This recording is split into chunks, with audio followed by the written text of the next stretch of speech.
Sorry I'm starting a little late. Twitch had a bit of a problem.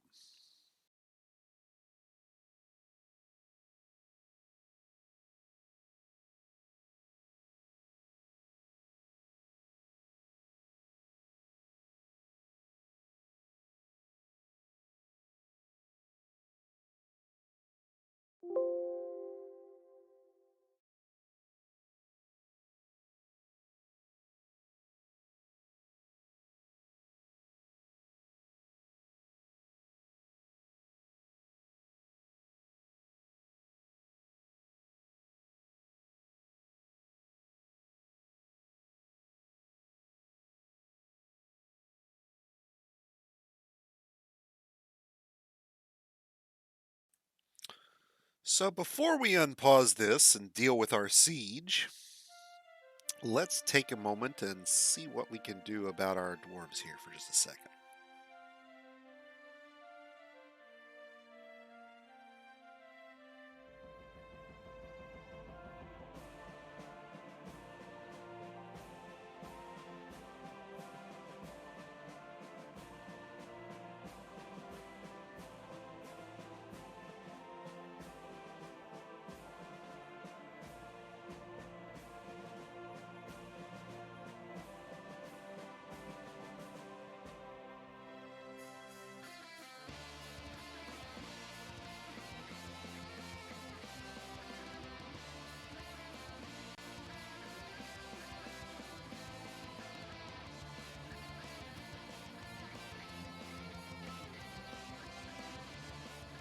So Degusil here.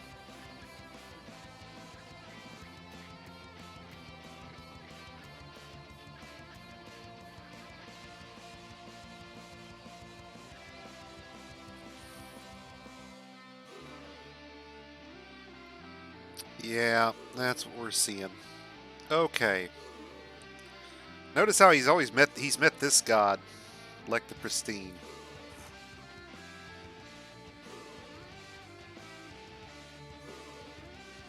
The first temple in our list is Lek the Pristine. Dun dun dun. So what we're having a problem with here is that in the current version, there's a bug.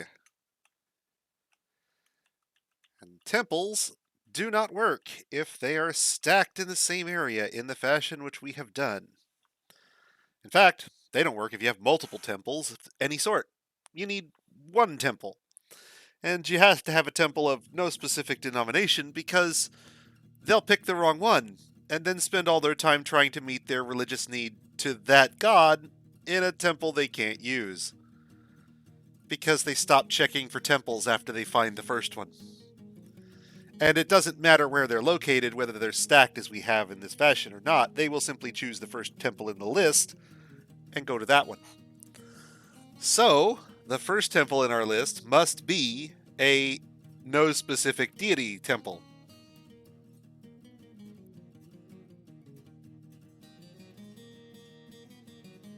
So to fix this, we're going to get rid of these temples, or try to anyway. We're going to see if this works or if they all explode in rage when we try this. We're going to delete all of these temples, every one of them, and then we are going to replace them with new temples. But the first temple we put down is going to be the no specific deity temple, and all the others will come after it. And we'll see if that fixes our problem.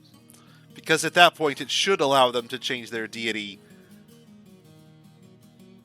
to one that they want, or else at least use a temple that they won't object to meet whichever religious need they need.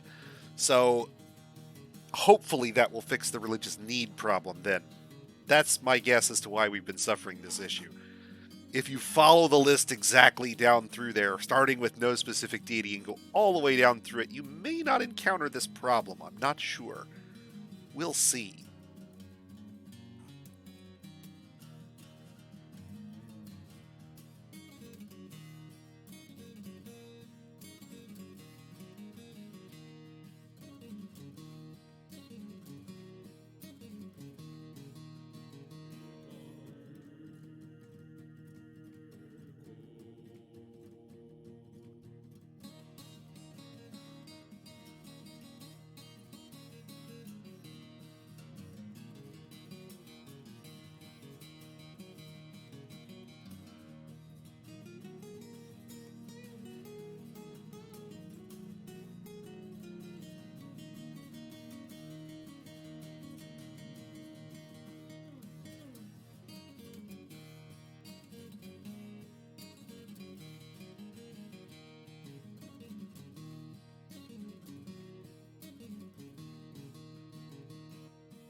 So now, in theory, they can all meet their religious need there for a moment. But let's talk about what we need to get done in order to survive this siege in something resembling intact. We didn't finish this wall like I meant to, and I'm not sure we'll be able to do it quickly, but we can try. If we can get that sealed up, we may actually survive. We spent so long focusing on our strange manager and the behavior in the religious temple that we didn't pay attention to the fact that we didn't have this ramp built up yet.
Now, what we're going to do here is set ourselves up a burrow into which we will assign all of our dwarves.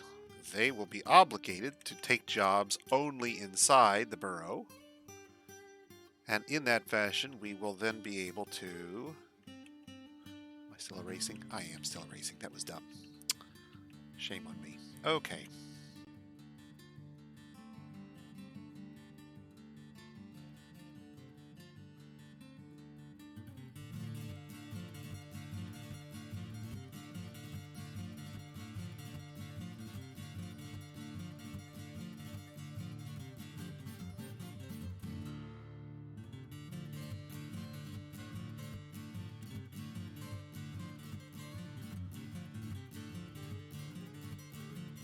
And I don't think right now we have anything further down, so we can ignore the rest of this for now.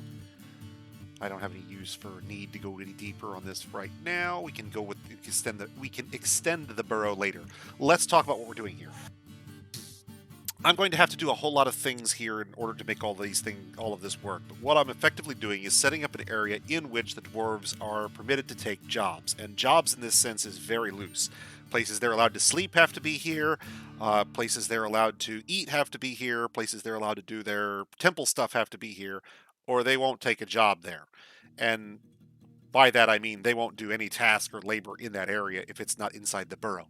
Once they're assigned to it, they are effectively locked into that space. Not in the sense of travel. They can pass between areas that do not contain the burrow, as long as they're not actually doing a job that's, originating or being done in that area. So if you have a burrow on the west side of your base and a burrow on the east side of your base, it's the same burrow with no connection between them, and the sleeping space is in one area and the workspace is in another. Your dwarves will take sleeping in one and working in the other. They're effectively locked into this sort of life area, if you will.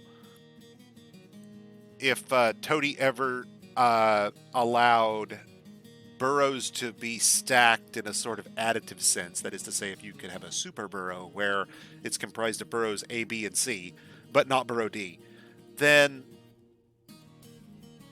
I think burrows would immediately become hugely useful, because you could assign, for example, your metal crafter to bedrooms right next to the metal crafting using a burrow, and all you'd have to do is just set the burrow up. The dwarves will take care of all the bedroom assignments themselves, for all the metal crafters will be in there. All you have to do is get them assigned to their right burrow. The catch is that you then have to define a lot of things as common to burrows over and over again. Public spaces, for example, would have to be added for every burrow if you do it in the current system. Having a super burrow would allow you to say, oh, well, the public space belongs to all these indoor burrows, but not the outdoor burrow. Or you could have a cavern burrow and an indoor burrow and an outdoor burrow, and then effectively subdivide your fortress with segregated burrows for each caste or group of dwarves. In the current version, you will run into massive problems very quickly if you try to get that precise with your designations. You'll need your metal crafters to move stone from somewhere that their burrow doesn't go, and you'll have to pull them out of the burrow. You'll forget to add people back in. You'll have to constantly be adding and subtracting people to make things work, or enabling and disabling the burrows to make things work. Long term, many burrows is not going to work, but there are a few cases where it's particularly useful, and this one is the one that I always set up first, typically in my first season or two if I can do it. We'll use this one to tell the dwarves what is indoors, in a sense, and then tell them to stay there. They will drop what they're doing, head indoors, and not come back out. But to do that, we have to delve in. First, after we've painted the burrow, we now have to go into the cryptic arcanum that is the military system. First things first, you must have a military system to do much of anything, or a military commander to do much of anything. But you can set all your civilians to that burrow with one button click, just by going over here to the alerts and telling all your civilians to go indoors. Now, what does this mean? That means anybody who's on the surface is now outside the burrow, and the job that they're doing is presumably outside the burrow, so they'll stop doing it and head indoors. Either because they don't have any other jobs to do and there's nothing out there to do, or because the job that they are now doing is indoors. Once they're indoors, hopefully soon, quick-ish, we can seal the place up to the best of our ability. Now, again, we have a gap. Not good. Maybe we'll get that sealed up. Maybe we'll all get butchered. Let's find out. It would be hilarious if after conquering that 9-tile aquifer, we suddenly get killed because I can't remember there's a ramp here that we haven't replaced.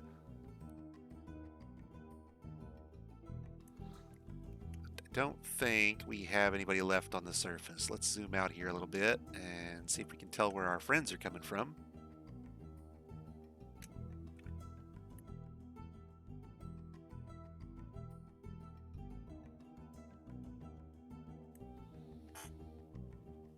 I'm starting to think maybe this siege is 2 people.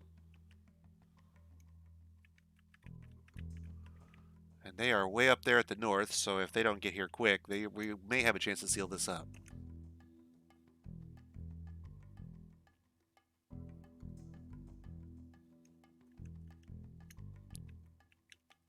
Let's find out.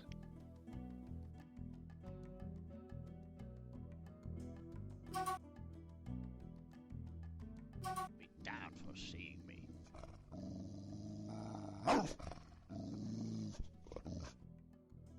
Well, you're a little far out there for snatching anybody out there, dude. Might have something to do with the 47 animals you're trying to bypass on the way into the fortress. Although I'm starting to think that I'm starting to think maybe they won't actually stop at the door there for the snatchers.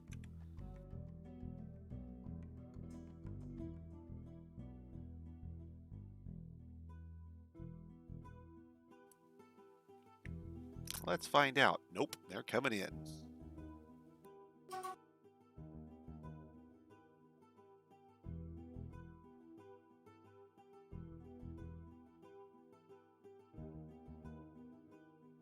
So let's get squads and go to work.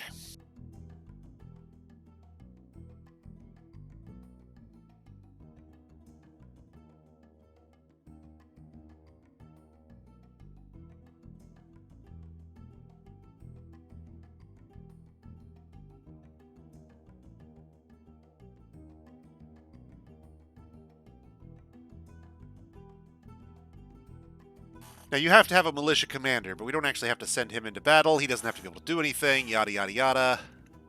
We don't care.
Okay, and now that we have a bunch of unskilled laborers all drafted into our impromptu militia, let's put them to work.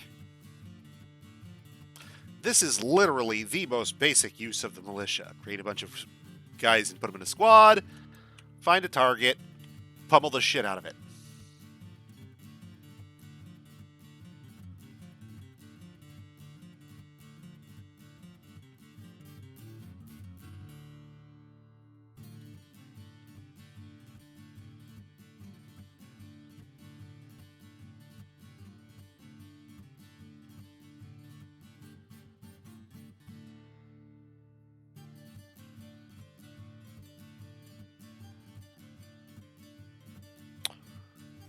In the words of something I saw once, he's now an enemy of the Senate and people of Rome, and it is now the duty of all Romans to harm him if they are able.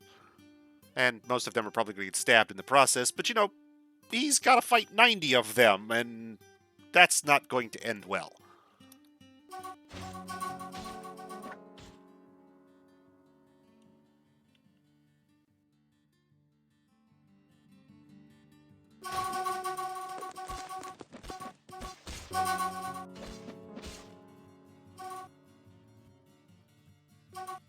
And suddenly, dwarves.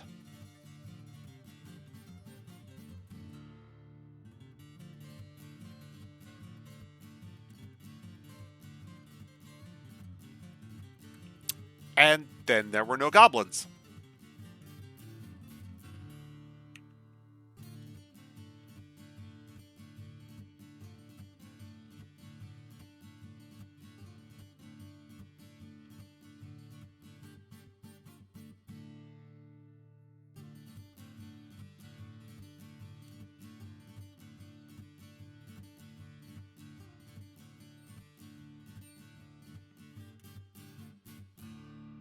Make sure everybody went back to what they're doing. Yes. Literally the most basic way to use your militia, not the way we will want to use it long term. Hoping they can get back up here, and should have left out the guy who was doing this, but what are you going to do? I think we just squashed a peacock.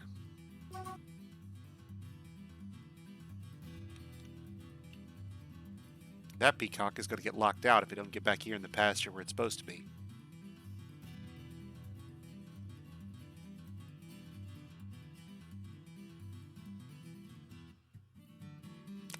And it seems like we may have fixed our problem here, because the folks who were invading a minute ago are no longer invading, and the goblin thieves have been pummeled within an inch of their lives, so that problem's solved.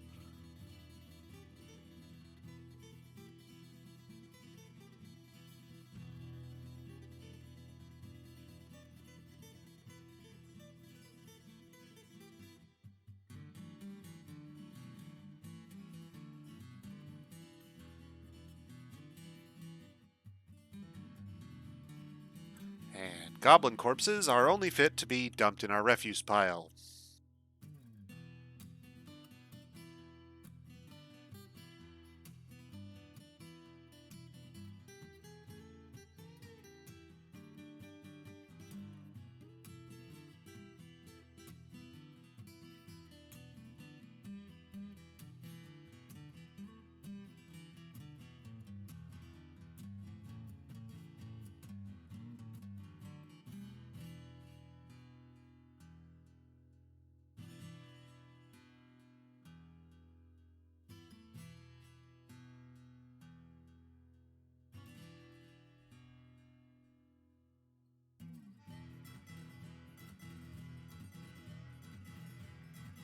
And looks like probably got some animals did for him. Let's make sure we go get the other corpse as well. In our stock screen, we can go to the corpses here, go out to the list, expand it, and we can jump right to the corpse we need to find. Make sure to unforbid all his stuff.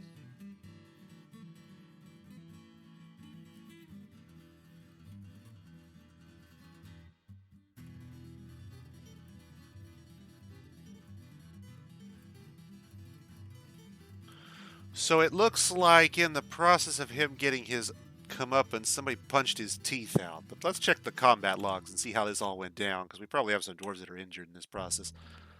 Let's see. First, we'll look at the goblin thief logs, because that's the easiest way to figure it out. Let's see how this happened. Let's see. Hit with a crossbow bolt, knocked unconscious, killed by the mob.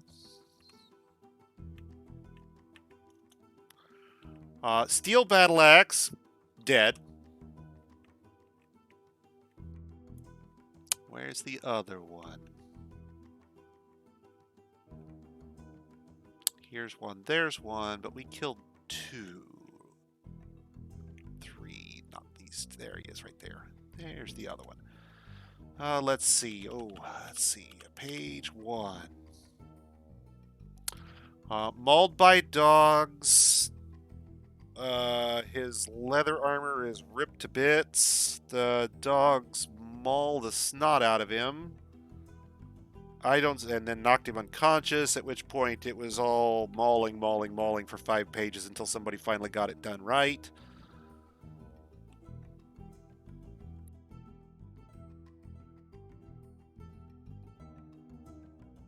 That's the one that didn't make it out of the front.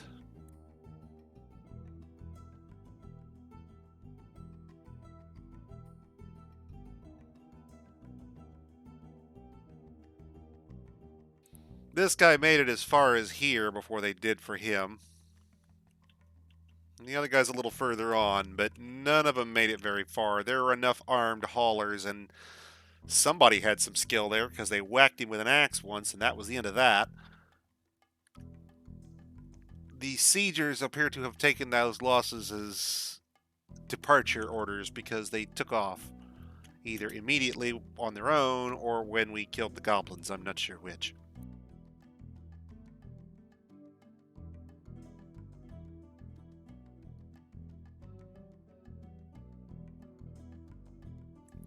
I'm kind of partial to the notion that they could hear their comrades' screams from within our fortress as they were brutally murdered by our mob of dogs and dwarves.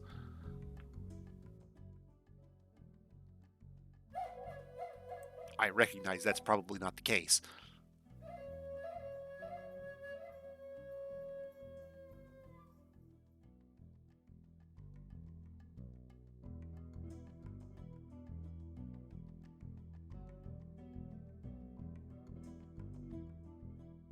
So, folks are still going to the temple okay. Good, good. Still getting the worship stuff done. Praying to all sorts of different people now. Yep. Meditating on different stuff. Yep. All good. So, in theory now, we hope, they will be able to meet their different needs. Now, what I'm next suspicious of is that they will only pray to a god and they won't actually cycle through all the gods they have to pray to. But there's, let's see, our manager here who was having problems before. Untroubled here, unfettered there. So now he's gotten 2 met, and I'm guessing he's working on to something else here. So that seems to be working there. That's good.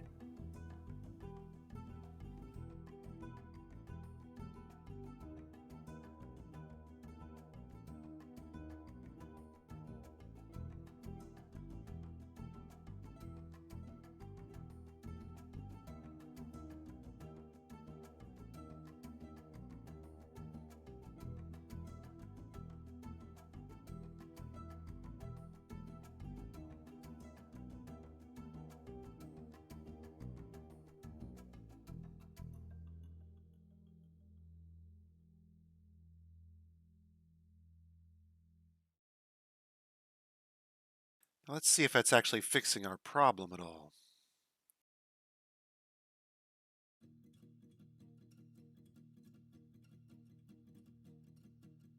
Now, when we last looked, we had 82 dwarves. Hang on, that's not the right way to do this.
Now tell me there's a way to save that filter.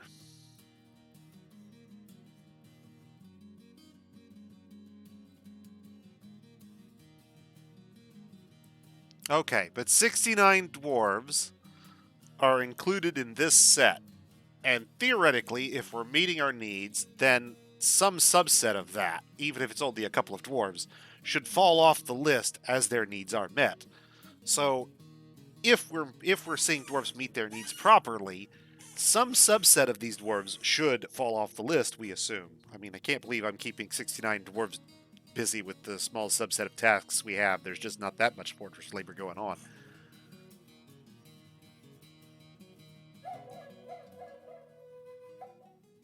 So let's give it a second here. Let them run this for a minute. See if this will fix our problem.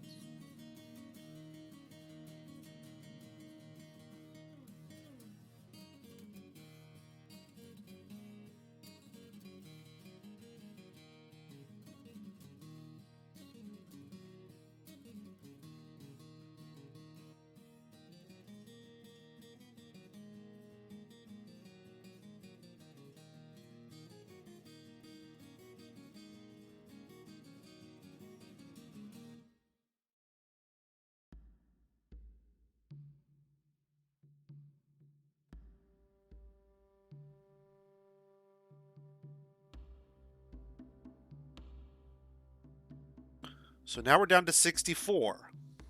Looking good. Promising. Let's see if the process continues. And if that's the case, then that's what our issue is. We could create temples to all those other deities at that point, but we have to keep the first one being a no specific deity temple to make sure that they'll properly swap between them all.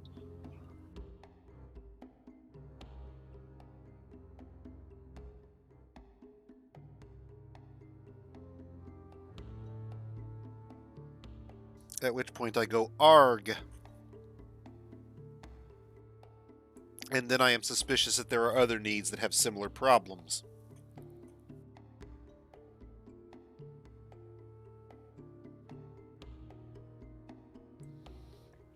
So I have a thought. With the exception of the tavern, which must be a public space because visitors will come to it, I can create a grand hall. Actually, I take it back. I can just move that out there. So I take it back. We'll make everything the tavern. The guild hall is the tavern. The temples are the tavern. The library is the tavern. There's a new baby. Quick, get him a bottle of ale. Everything that our dwarves want to do socially, except my book storage, will be in one massive 30 by 30 chamber. It's got to be 30 by 30 because you can only make a zone 31 by 31. So, or 29 by 29, I guess it has to be because we have to take one each off each side of the wall. So, we'll make ourselves a big circular chamber, which will reside outside in the so-called public areas.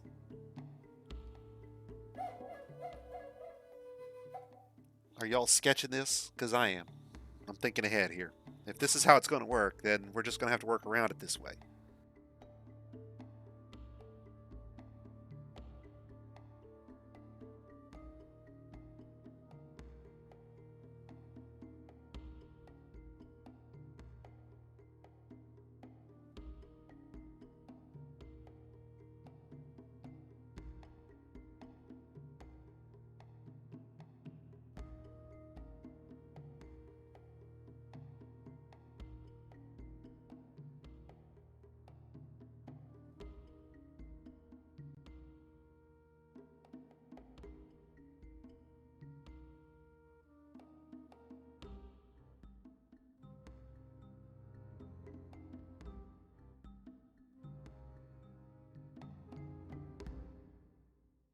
Oh yeah, that's definitely promising. We've dropped a whole 15 dwarves off this list already.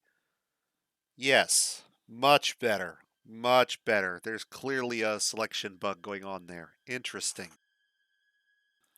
Okay, so no specific deity temples it is. At least to start. Maybe we'll add the others later. We'll see. Wow. No wonder there's a monotheism hack in Dwarf Fortress. Oh, they're going to bypass because we have no wagon access because we lift the drawbridge up. You know, it's not like they could park outside for a moment and let us lower it or anything. No, no, that makes too much sense.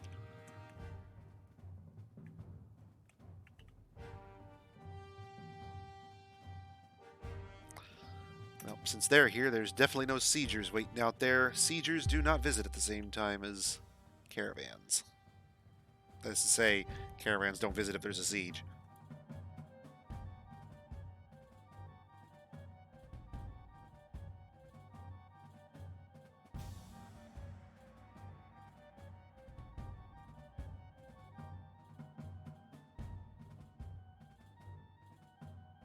Just make sure we've got one over all that. Oh, look, we've got a mayor.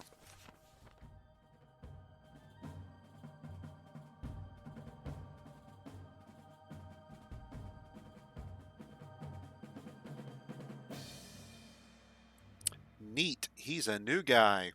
We should probably look at him.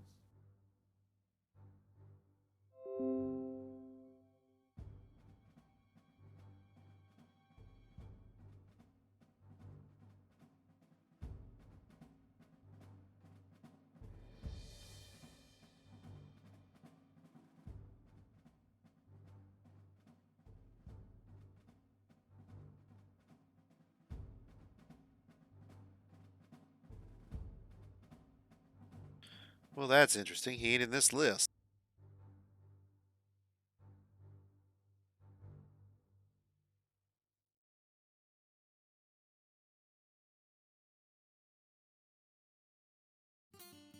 Let's restart Therapist and check again.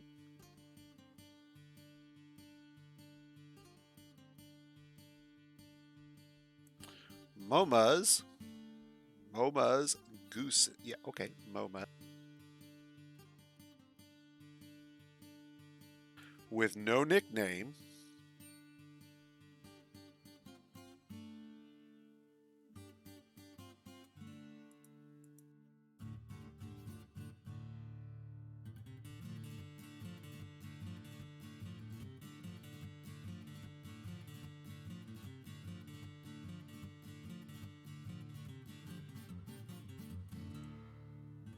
Apparently, it doesn't show the nickname in there, but does show it in here. Wow, that's hilarious. Awesome.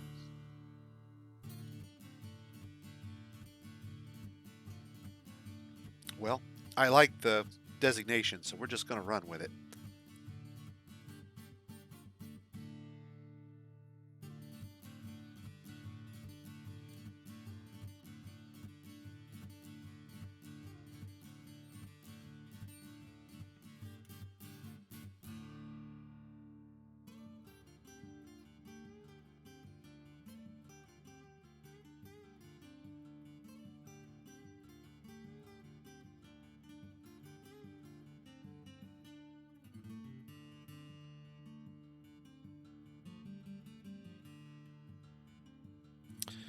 So, our support hauler here has an incredible variety of skills.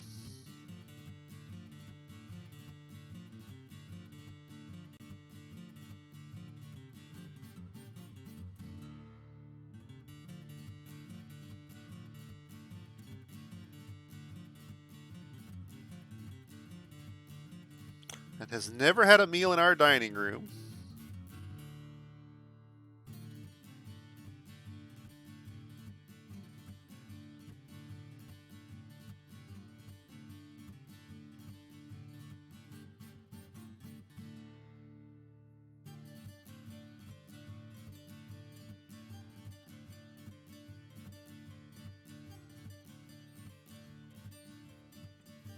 I'm starting to think I accidentally clicked the wrong way and... No, there's our manager. He appears in the list. We're good. But our new guy doesn't. This guy has not reported having a good meal recently. And that's iffy. Iffy.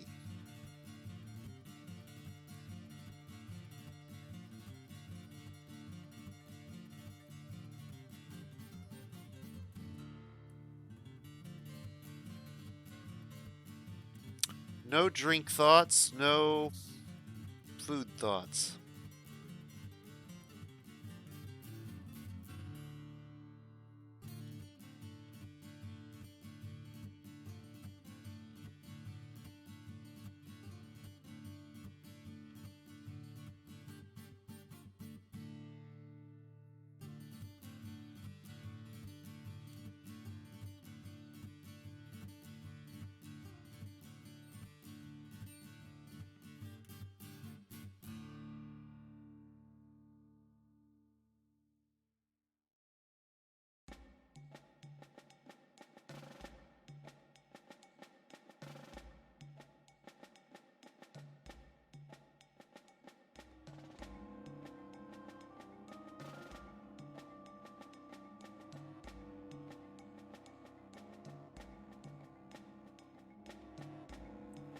Not much I can do about the see dead body thought. We just clobbered a bunch of goblins. Insufficient bedrooms we can fix. Guildhall petition we missed. That's nothing I can do about that. We missed all of those. That was on me. Love separation we can't fix.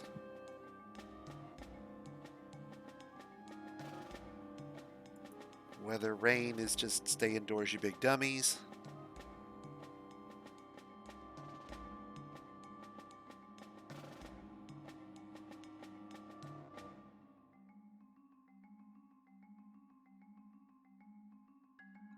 All the two of them apparently made their peace with it, and they're okay.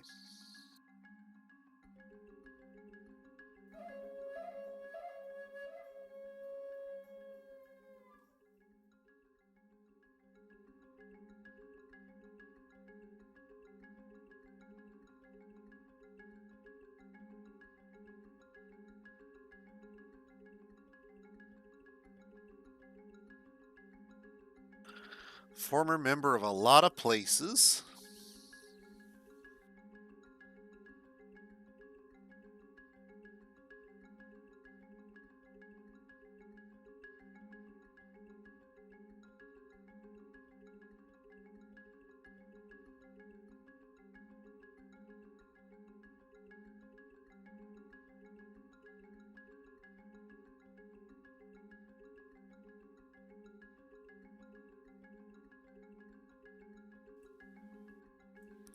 Unfocused after being kept from alcohol. Unfocused after a lack of decent meals. Now, I don't know about you, but in my fortress, I don't know how you'd have to have. I don't know how deprived you'd have to be to miss out on our 1,000 drinks and probably 1,000 prepared meals here, I'm guessing. Prepared meals, yeah, 1,112. So most of this other here is prepared meals. Yeah, we're wildly overstocked on food. If you've been here 10 minutes, you've had whatever food and drink you wanted. So, suspect. Very suspect.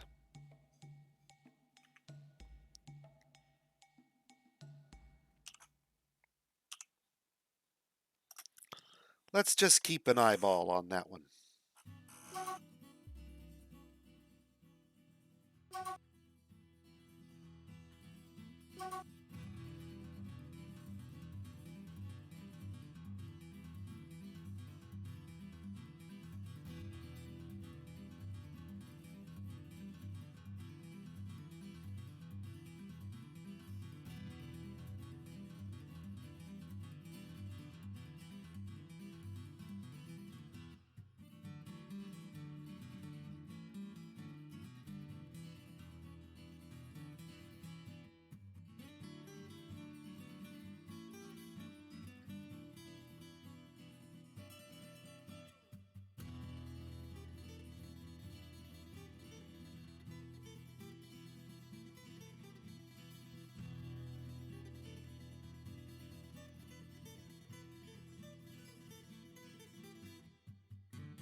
Guess we've got to get real with it, don't we?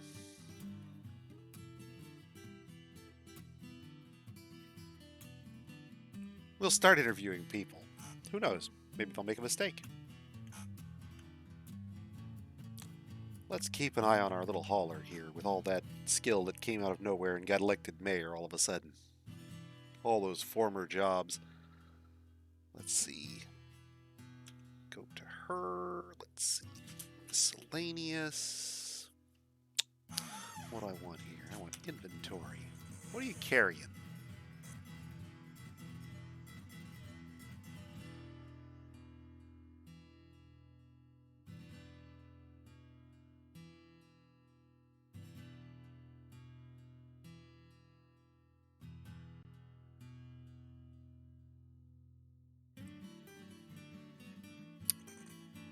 Dwarf tears.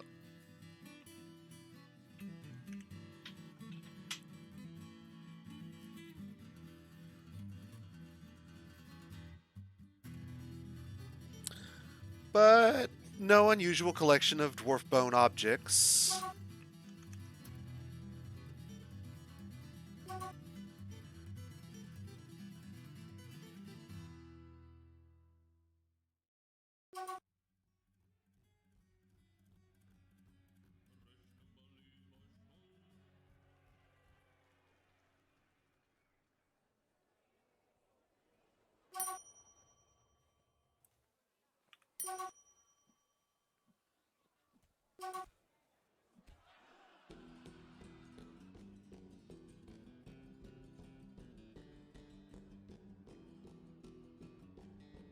Oh, right, because they're all still in the burrow. So now we're starting to get all the combat spam announcements of stuff is inaccessible, stuff is inaccessible. Remember, we locked them in the burrow and said everything out there is forbidden. Don't touch, don't touch, don't touch. So we then have to go back into the malicious screen and go back into the alerts and turn off the alert.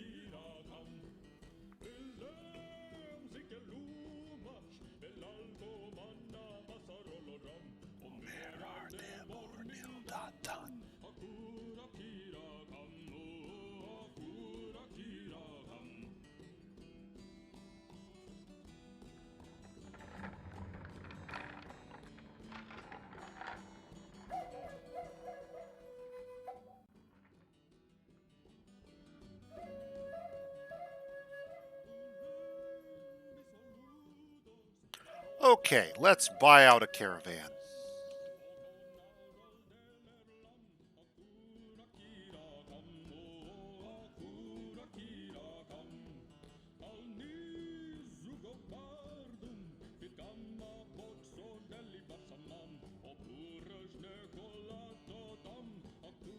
Bring forth the mugs.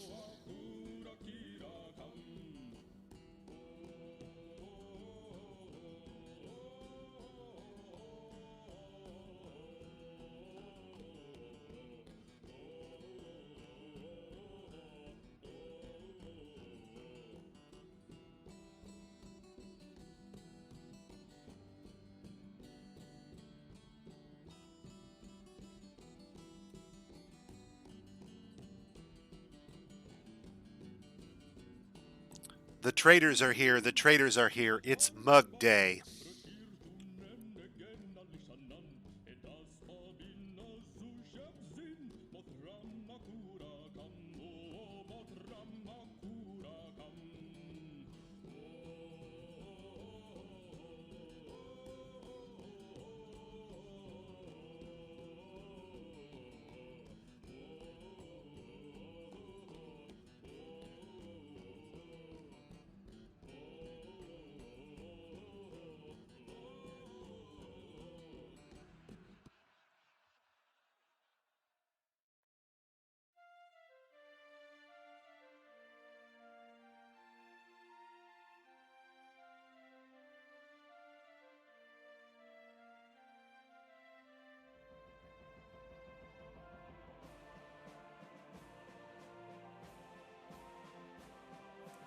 Okay, let's get them to deliver our mugs.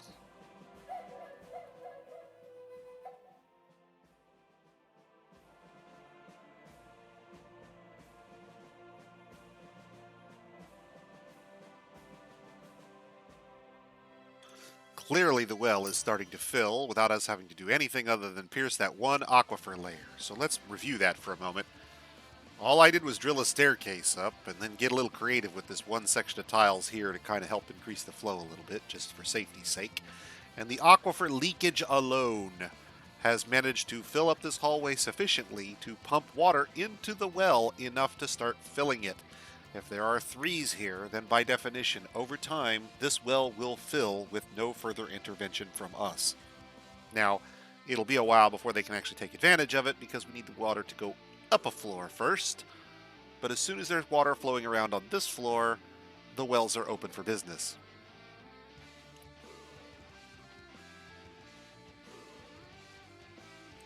With the aquifer being this aggressive, we don't have to expose it to the stream, basically. We're guaranteed that we will get a full well out of this.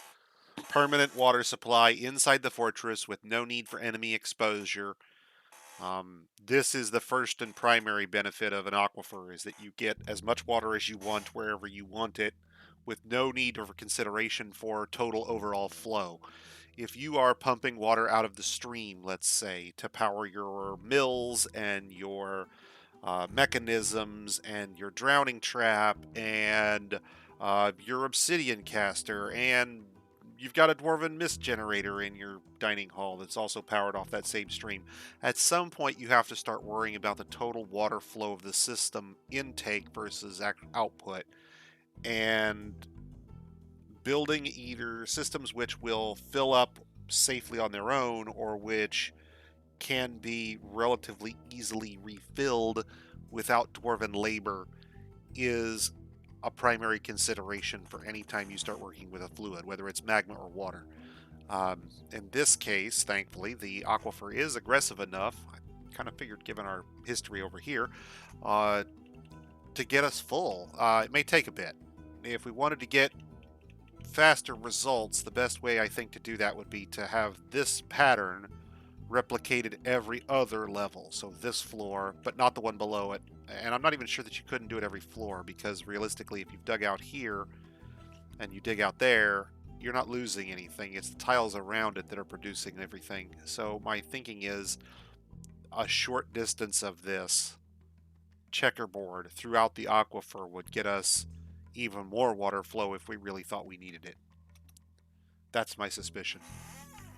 Since since the aquifers are produced orthogonally, northeast, southwest, etc., then what really matters is how many tiles have exposed faces. And so the checkerboard pattern gets us where we really want to be. So let's buy a bunch of stuff.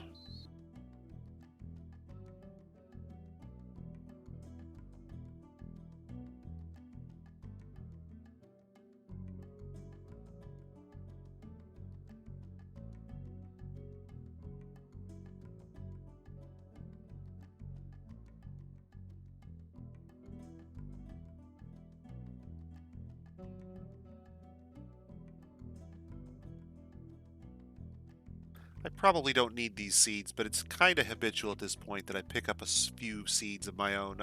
Fisher berries are one that's a medium value uh, brewable plant.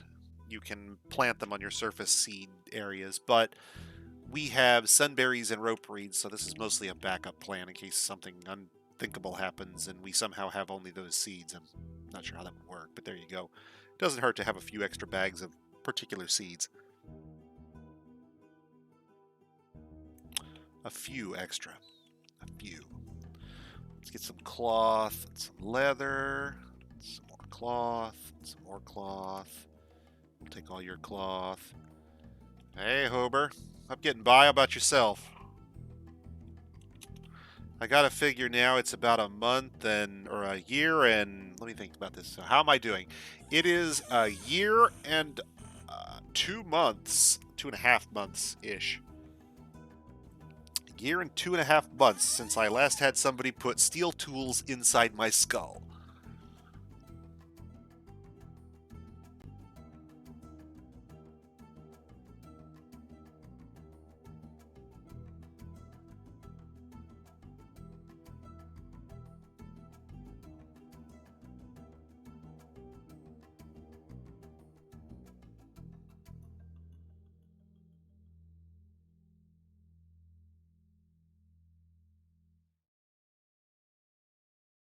Well, I gotta be honest, not as well as I'd like.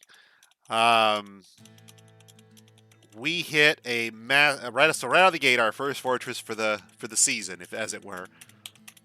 We hit a massive 8-level light aquifer. That's a really deep aquifer.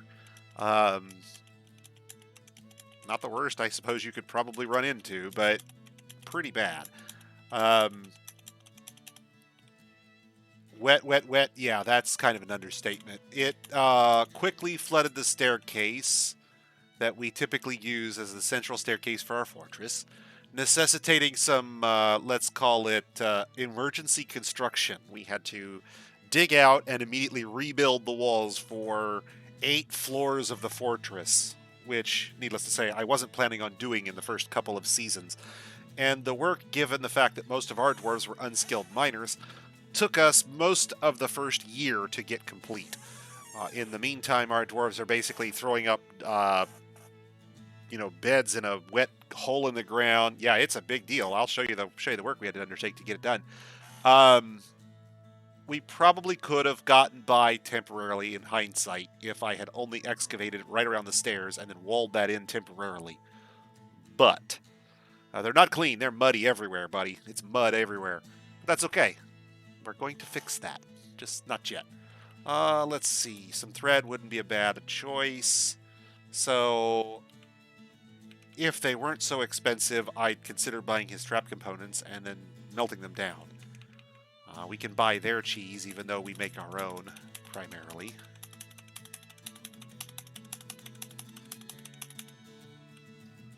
And I buy the books when they bring them.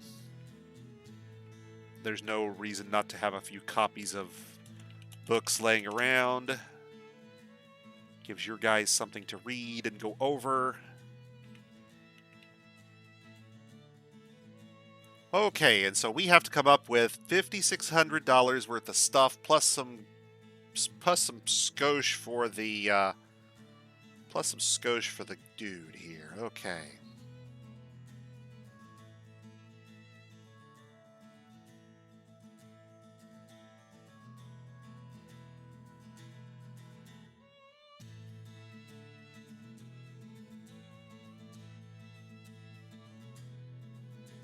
Can you tell where I sneezed?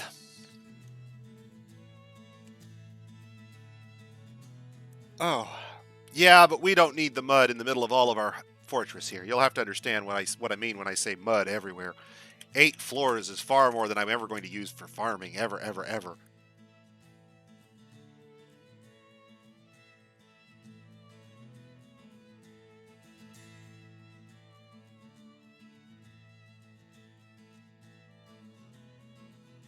Okay, that's about 50% of the value, so he's going to take that right out of the gate pretty much. He wants to add some more stuff. Okay, sure, why not? Go for it. You can have some extra goodies. In fact, here, take these crowns and scepter. Oh, not that scepter, that's just crummy. Let's only give him the best here. This microcline figurine of probably one of our dwarves or some forgotten beast. You can have them. Yes. Oh, are you seriously full? No, wait. Oh, no, wait. Did you not take that? Okay, so wait. You didn't take the trade. Okay, now let's give you the bugs. Yeah, because we were trying to give him everything. That would have been bad. That would have been really bad. Let's offer that. And yeah, you can go ahead and take all that stuff. Sure, why not? There's some free mugs. For the road, you know. Let's go back through his stuff, make sure we didn't miss... Oh, hey, there was some instruments there, it looked like. A pangolin bone omnol and a guava road rosmic. Let's take his instruments while we're here. I don't care about the cabiso and the buck rabbit. I don't even think they produce meat when you butcher them. They're so small, usually. Or if they do, they're not going to produce enough to worry about. If they were big animals, I'd buy them. If that was an actual giant swan, I'd buy it. Iron anvils. I don't think we have a second anvil for our other workshop, but if we don't, we'll get one here. And if we do, then we'll have one to melt down.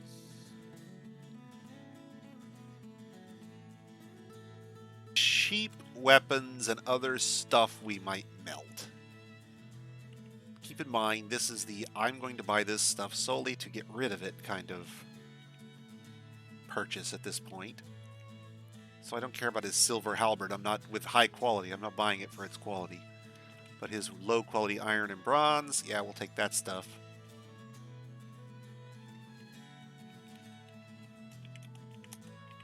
Anything large and metal can be melted but not worn.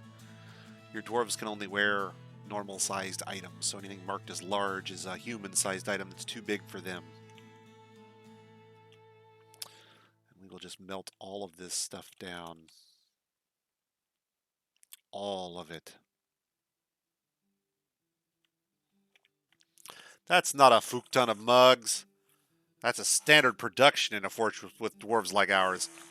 Highly skilled with stockpiles arranged appropriately, you can produce any quantity of stone artifacts you want. We ran out of non-economic stone.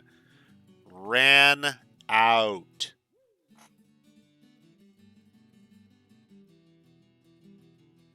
Had to quarry stone specifically for our industries.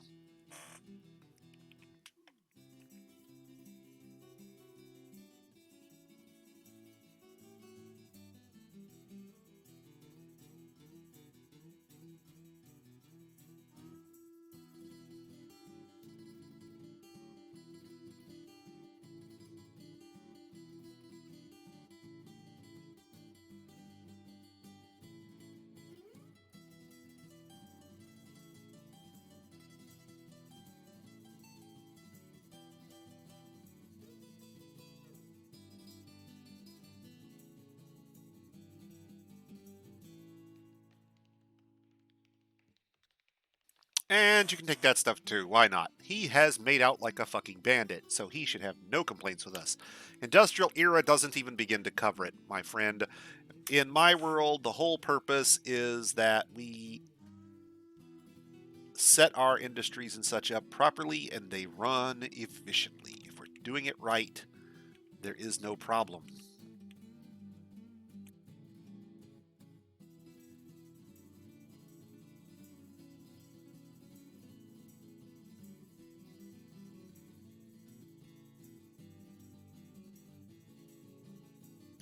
And all that pending stuff can be dropped off. We don't care. We no longer need a trader at the depot. And this year's trading with the humans is done. The end. Now, let's get on to some of those other things we've been meaning to get to.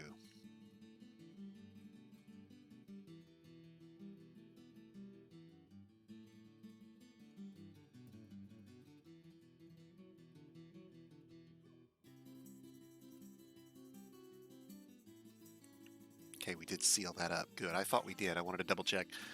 Okay.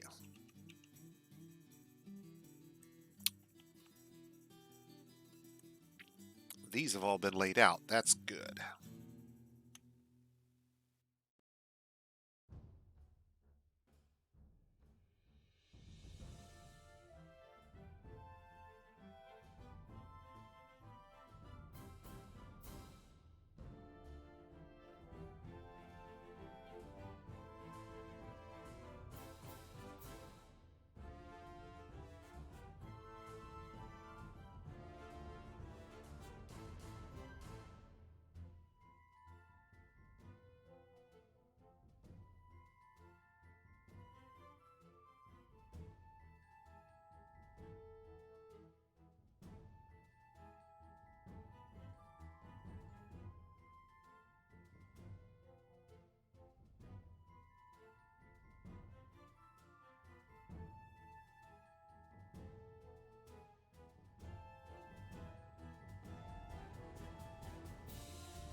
Dig circle. Okay, so Hober, if you haven't tuned in for our first couple of broadcasts, you kind of owe it to yourself to tune back into those when you get a chance. And the reason I say it is because I will run you through everything from setting up your installation, configure your init files, all the way through.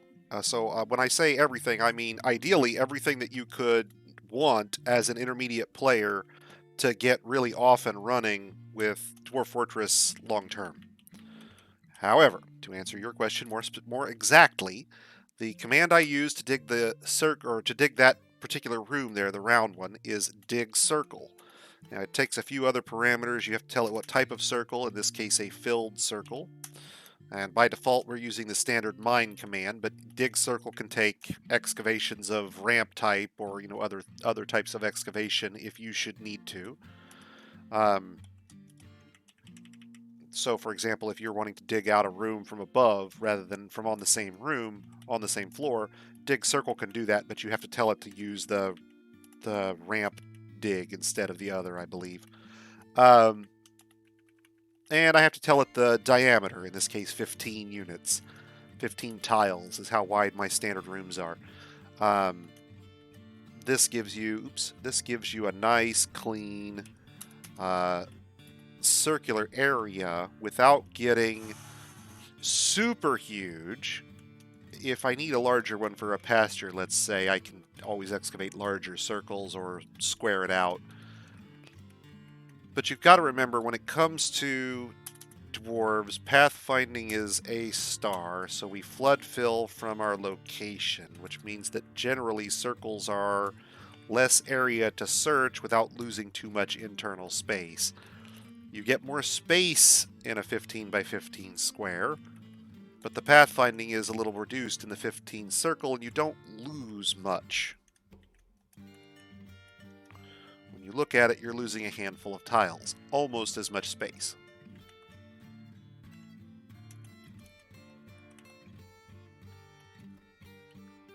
So, I center it up where I want it. I tell dig circle filled 15.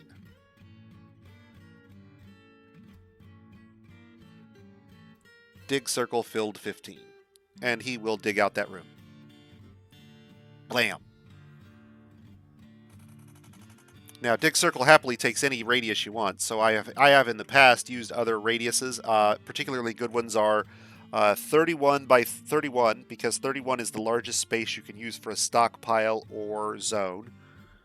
3 shift moves of the cursor. 3 jumps. 11, 21, 31. And then 11, 21, 31. 3 by 3 is as big as you can go on most zones and things at the moment. Toadie's talking about changing that, but until it changes, that's where you're limited. So we'll dig out another set of bedrooms here and another set up on the north end of this, and that should give us enough space to house our remaining dwarves, I hope.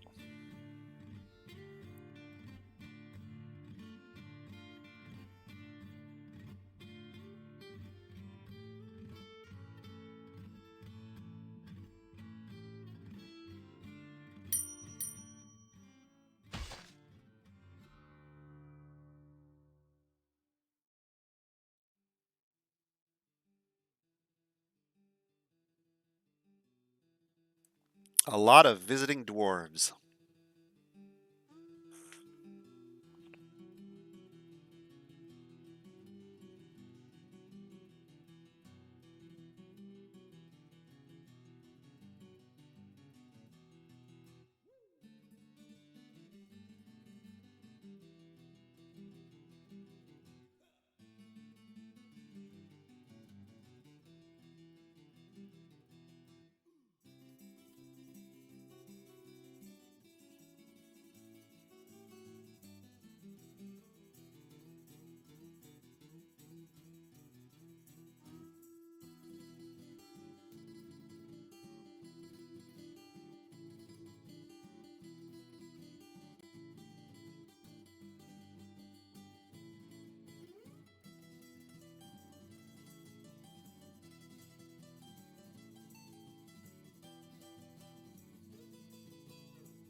So if you're going to persevere, my strong recommendation, and I'm not saying this from a self-promotion standpoint. I don't get any money or anything from these streams. I'm doing it just for charity. Um, Tune into my first couple. The first one may be a little boring because it's really just about the background stuff, how to generate a world and that kind of stuff. But the second one is where we actually start with our embark, where we're actually playing the game as you remember it. If you want to know what I brought with me and that kind of stuff, you'll need to tune into the first one. But otherwise, you can pick up with the second one and run along with what I'm doing and why. Um, if you have questions as I go along, feel free to ask. I love helping folks learn what I'm doing and why. Sometimes I'll do things and may not explain them, may not be immediately obvious why I'm doing them. Don't ever hesitate to ask. I love it. It's good stuff. It means that I have to take a moment, pause, and explain myself rather than just rushing through what I'm comfortable and familiar with. It means that I sometimes have to think things through that I might not be thinking through previously, and maybe I learn a better way of doing things in the process.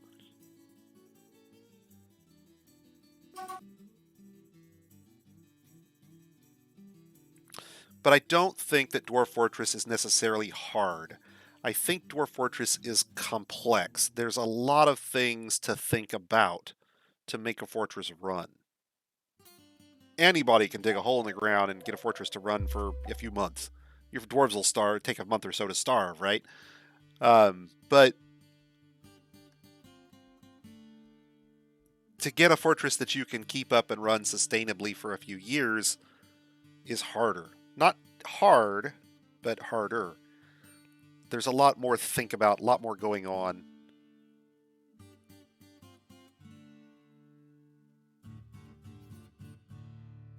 Okay, let's check in on our distraction again.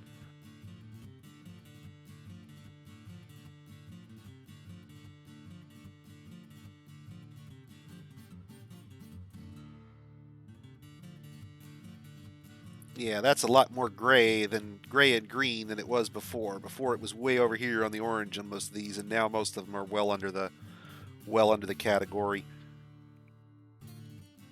Hey, no problem, Hober. And I'll tell you what, if you don't manage to go back and see the broadcast within 14 days of their original, I do throw them out on YouTube as well. Um, at which point you can go out and catch them there.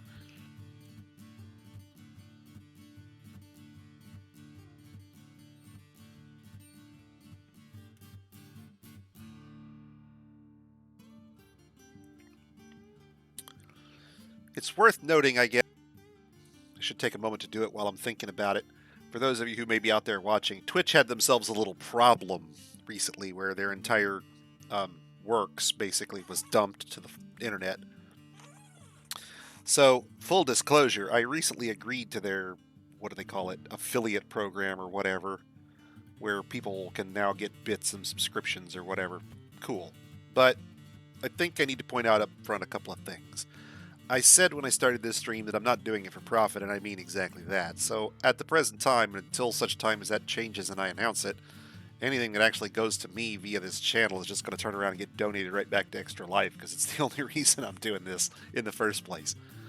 So all the bits and whatever, rather than donating it to me via Twitch, just throw it out there on Extra Life and give it to them directly. I'm not doing this for profit. I'm not a full-time streamer.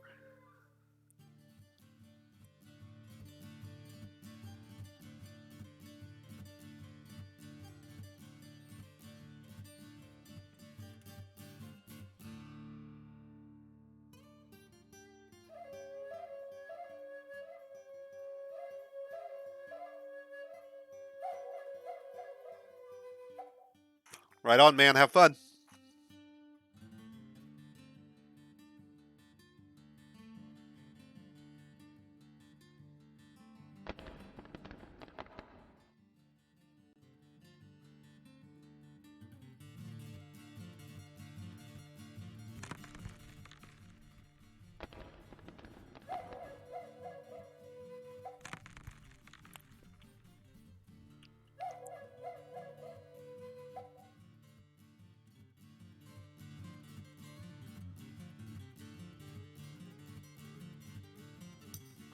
Next time, we're just going to make the dining hall into our right in the middle of our tavern, and we're just going to have everybody eating in the middle of the tavern. And forget about it.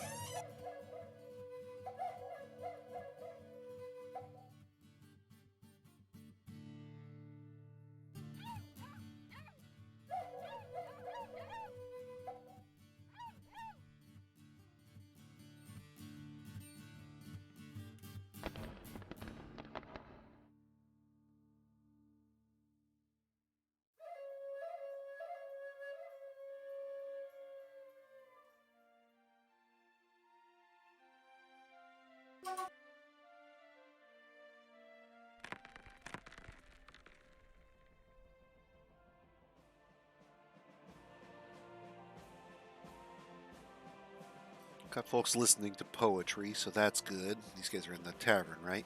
Yep. Listening to poetry in the tavern. Cool.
Okay, and a lot of archery ranges to get built.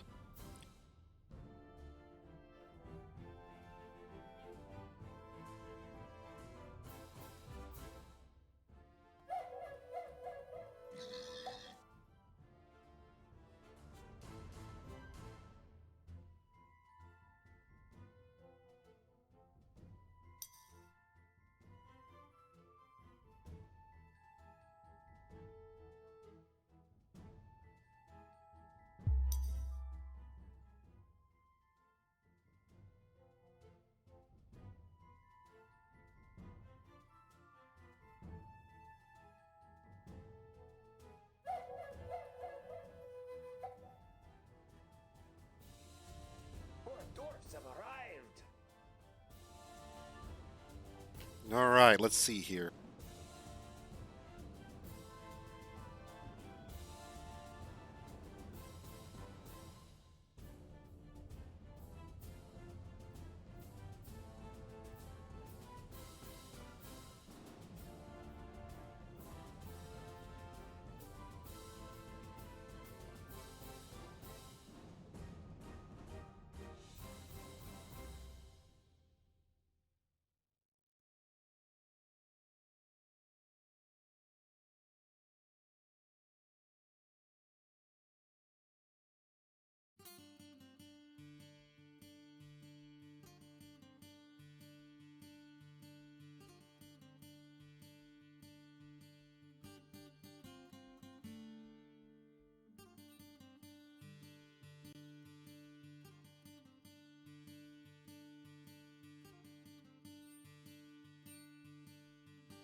I cannot believe nobody even caught an errant dagger in the middle of all that scuffle with the goblins, though, I have to admit.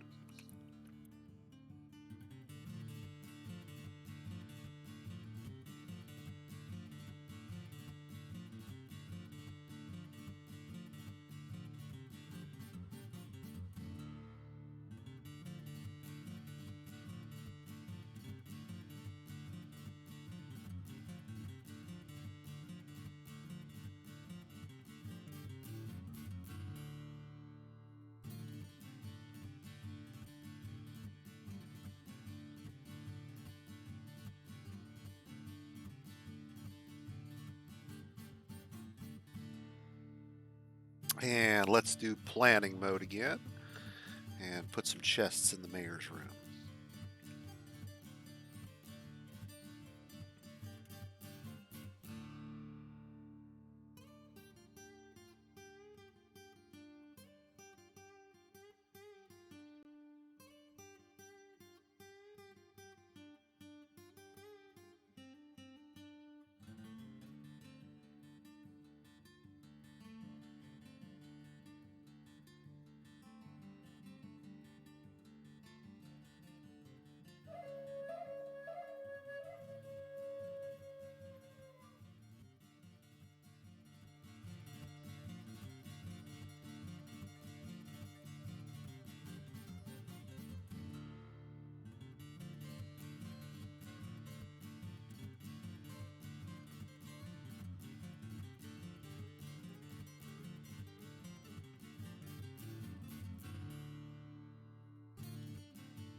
And tell the engravers they've got a new place to smooth up. So, no, he did not. We fixed the problem. And this appears to be a bug. And by appears to be a bug, I mean I'm fairly fucking certain it is. But here's what's going on, or what appears to be going on. So, initially we had a huge number of dwarves packed into the temple, none of whom were meeting their religious needs. We destroyed all the temple locations, all of them, all of them, all of them, and replaced it with one temple to no particular deity. And immediately, and I mean like, hey presto, immediately, dwarves started meeting needs to secondary gods, leaving the temple, getting on with their lives, religious trauma averted. It appears to be some sort of bug centered around not having a no particular deity temple for your first temple, regardless of what other temples you may then have, but you must at least have that. Now, I'm not sure if creating additional temples over the top of this one will create or fix the bug in that sense, but I know that they were very much collecting or selecting only the first temple to use for their prayers, because every dwarf who was meeting a religious need met it for the same god. They may have met other needs at some point, but they all had the one god met. For those people who had the religion. So my thinking is we'll stick with the no particular deity temple, and this system can go fuck itself until it's fixed. In no uncertain terms. Because I'm willing to bet dollars to pesos my tavern will start poisoning people if I add a bartender and a couple of performers.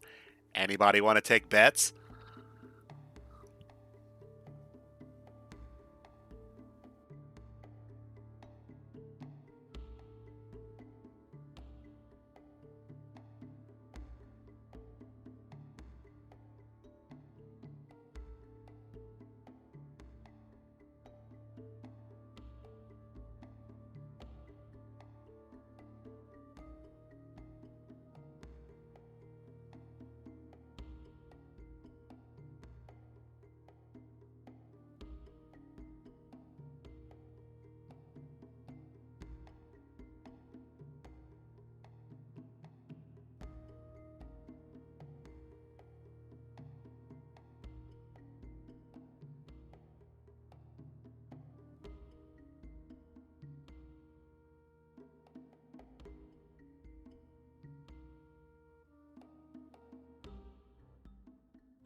Wine and sunshine, and there ain't nothing else in that stockpile.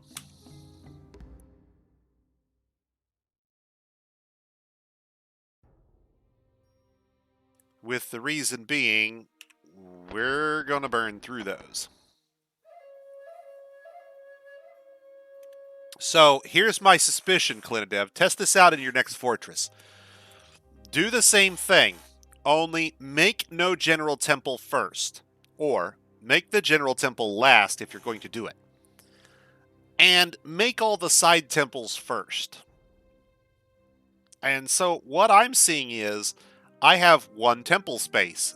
All my dwarves are packed in this same temple. And originally I had a huge list of them, starting with a particular deity.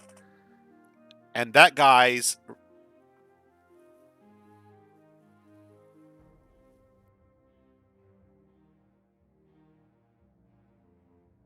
right? Needs a fix. Needs a fix. I know we're all excited about the Steam release, but I keep saying to myself, hey, really needs a fix.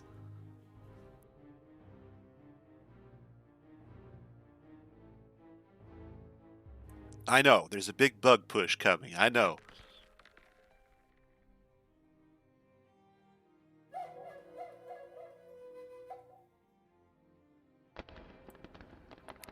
Look, I mean, yeah, we went. I mean, you'd have to go back and look at. You'd have to go back and look, but I was monitoring in particular a single dwarf who had only 3 gods, and I know we had his gods in the temple. Um, it's it's just clearly busted. I mean, I don't know what else to say. It's this system does not work as advertised. Full stop. It's like having military uniforms conflict with the damn woodcutters. I get that that's being put off till later, and I understand why. But this is literally, we have this system that we're supposed to be using all the time now, and it's busted. It don't work. We're working around it all the time. I'm literally going on, the Kit Fox Discord and saying, hey, how do I work around this bug? That's only been there for, 10 years. Whatever. Grumble, grumble, grumble. Man, I hope the big bug push comes.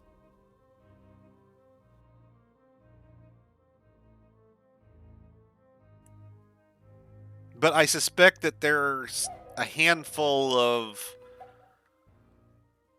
call them niggling little bugs that are just totally cock blockers for these systems. It's you know what it is? It's a subset of the spherical cow problem, is what I said to somebody the other day. The spherical cow problem is a thing in physics where you make assumptions based on idealized circumstances or circumstances which don't normally occur, i.e., I can say that a certain equation in physics holds for a spherical cow in a vacuum because I'm literally saying as long as your cow is a perfect sphere and you don't have any wind resistance to worry about, then this behaves exactly as you expect. But the moment you introduce anything else, the other variables like in the real world, your cow having legs or horns or, hooves, or your wind resistance, for example, your spherical cow solution no longer works. And I strongly suspect that we're getting a lot of happy path spherical cow testing. It works great when you test it just the way it was written. And any deviation from that starts to introduce wrenches left, right, and center. That's my thinking. Now, we will test, because I want to give this a chance to settle out. So we're going to do a test. We have deleted all those taverns, or all those temples. All are gone, except for that one general temple. And religious needs are being met for the most part. Now, I know that not all religious needs can be met. Some folks are going to be worshiping Mega Beast. Yeah, I know. Beast problem, right? But leave that for now. Leave that for now.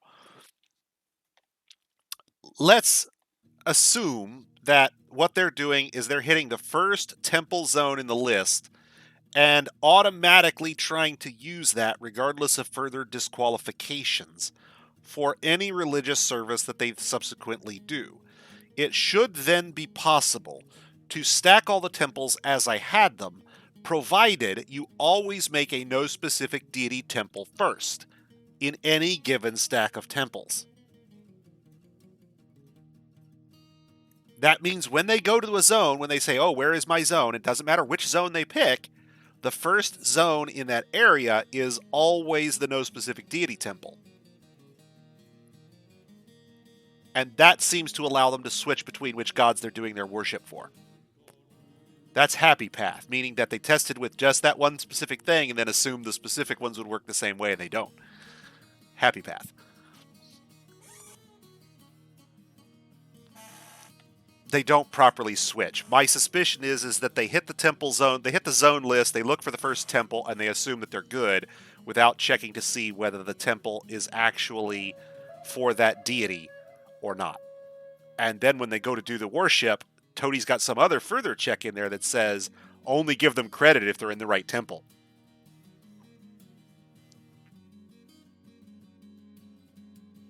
That's my suspicion right now.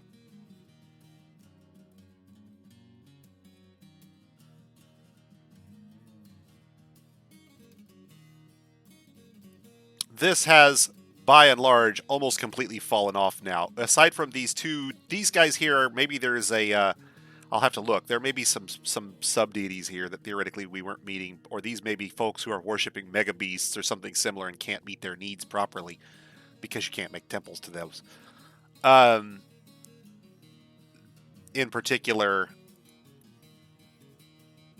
our suspicious mayor out of nowhere has at least one. I'm suspecting.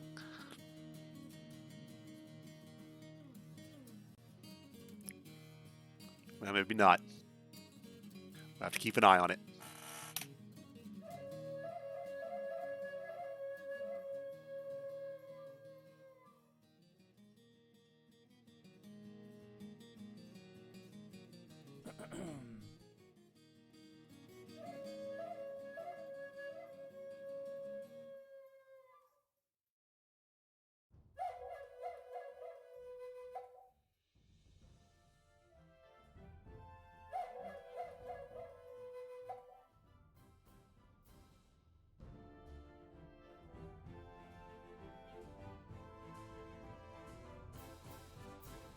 Yeah, but I suspect Clinidev, there's a hidden second layer to this bug, and the bug is they're still doing the never leave the temple to go fill a temple need, but the bug only manifests when that first temple is a specific deity temple.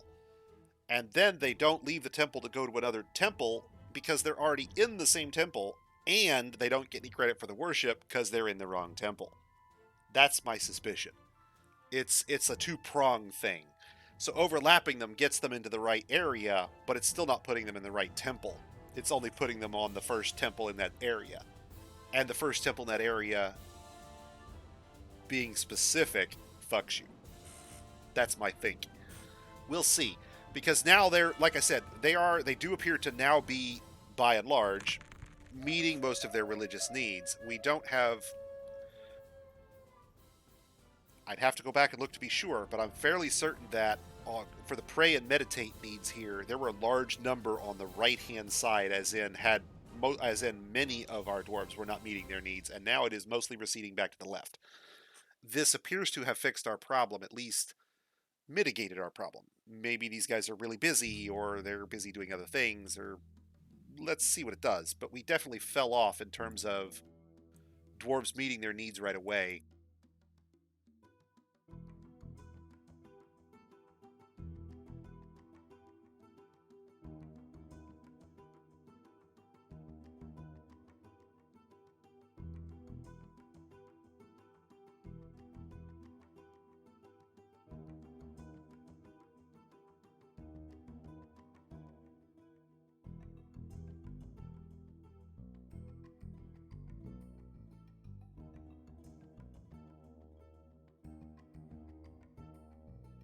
So 51, and we were originally at 69 dwarves that had unfocused problems of any magnitude whatsoever. So we're ignoring anybody who's not distracted or less. And if we were just looking at the folks who were on the distracted side of the spectrum, we were at 60 plus previously.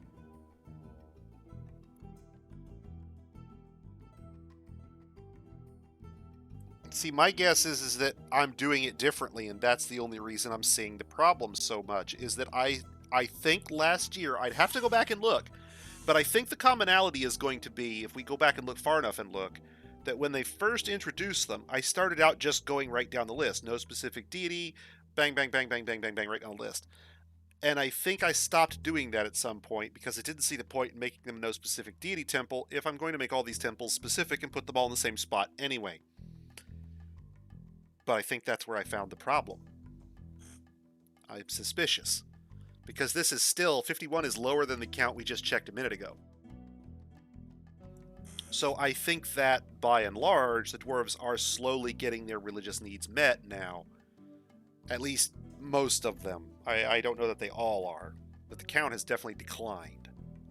If it continues to decline, then I would say we definitely have a uh,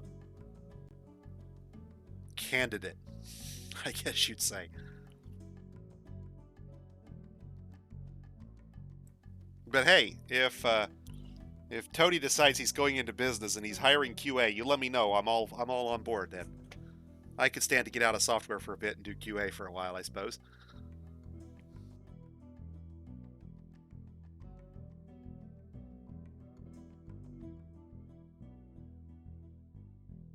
So let's take our pasture here, make it into a training zone, and train a few war dogs, because we should probably chain a few of those guys up now.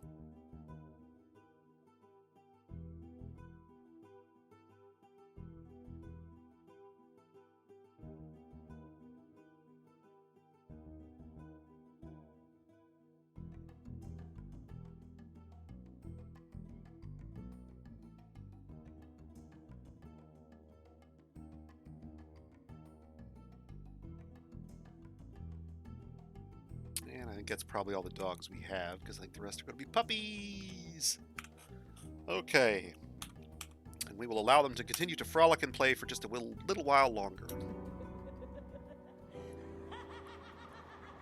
See, we definitely have a vampire going on in here somewhere. Because look, the dude died in the middle of the freaking drink stockpile. You gonna tell me nobody saw this dude?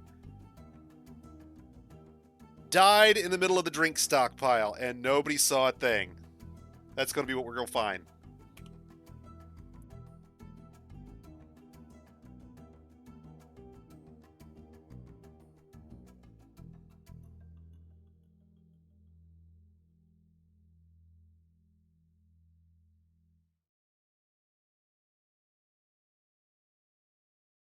And nobody saw nothing. Astonishing. Dude died. There's 3 other dwarves standing right here. I can see them from here. There's one here, one there, one there. 3 guys standing here, and nobody sees that dude dead. Kidding me, right? That's a fast motherfucking vampire. He got in and out in the middle of a public space, killed that dude in the middle of the drink stockpile, and nobody saw him.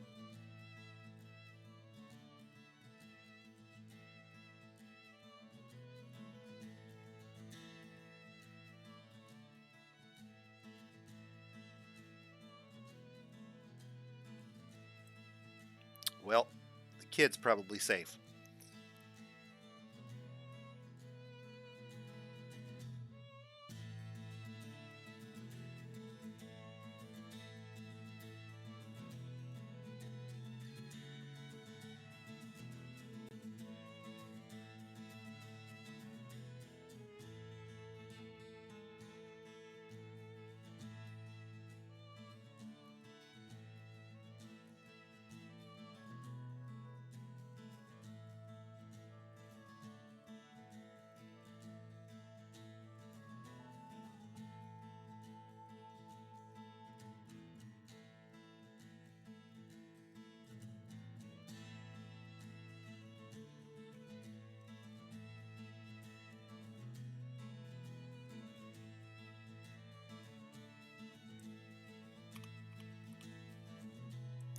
Found dead, completely drained of blood, in the middle of the drink stockpile. Now, I'm assuming he was sleeping. So, this guy was sleeping. Sure, but he's sleeping in the middle of the drinks stockpile. There's no other drinks in the fortress. This has just now gotten stocked, and they just now managed to get in there and kill him with 3 other dwarves standing here. Somebody just found him. Really? Loving it. Loving it. Nobody sees nothing.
Pretty sure the guy in our first 7 is safe. Not so sure about these other guys, though.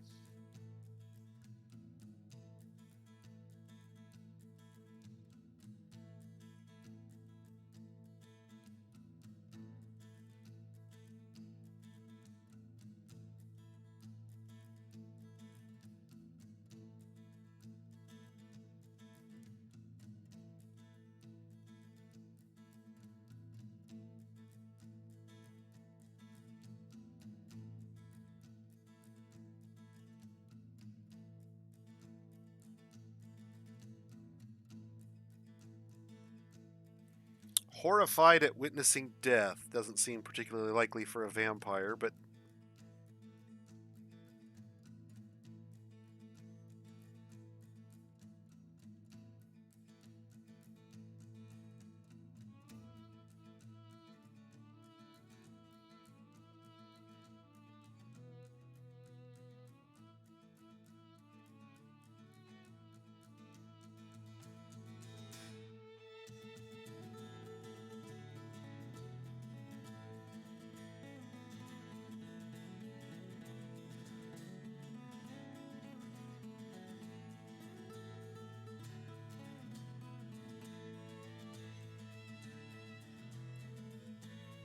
still suspicious of our manager and our mayor.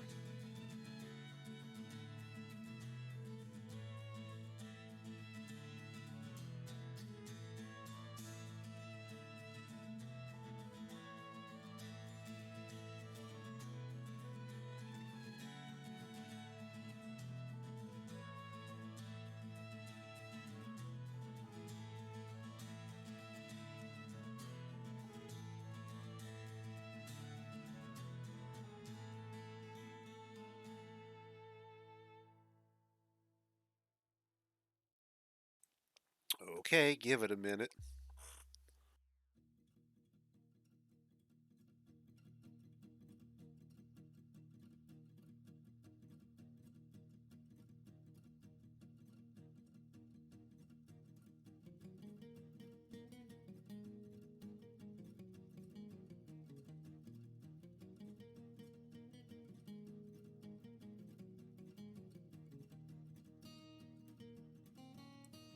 Well, I'm a little suspicious here.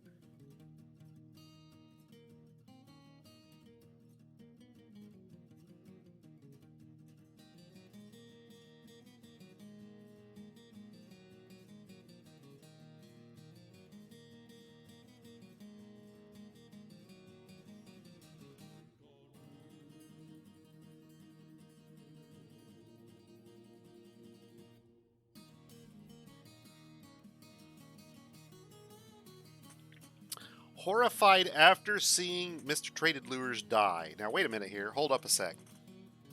Wait. Hold on. Hold on. Saw it?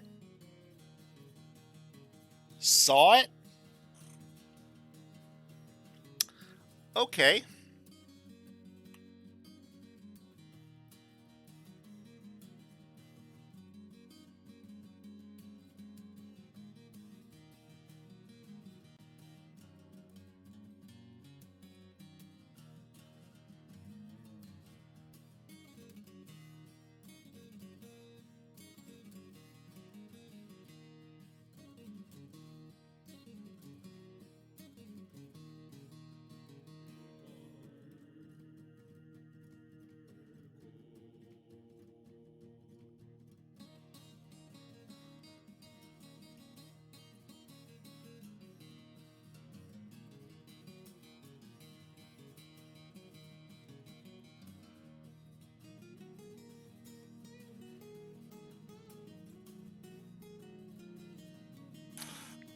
I'm not sure who actually handles those meetings. No, now I gotta look.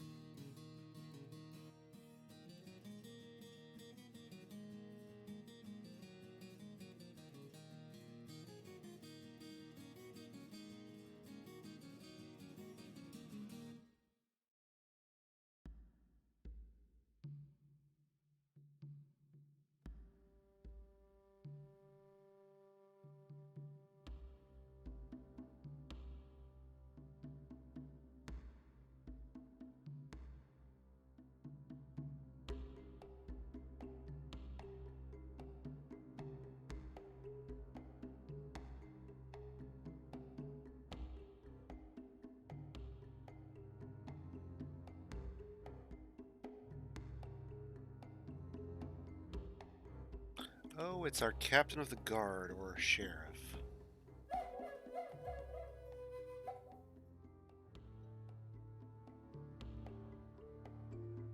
Yeah, no, not putting you in.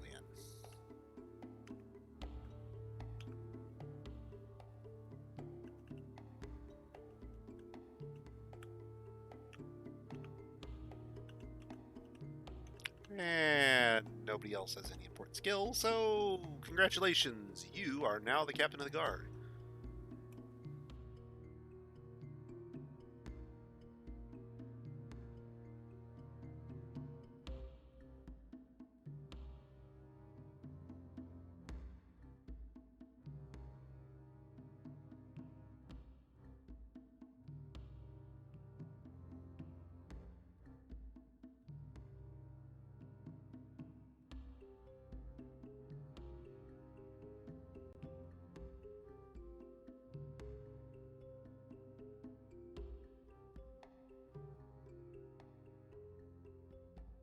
And we'll get him an office set up.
Sir, a baby's been born.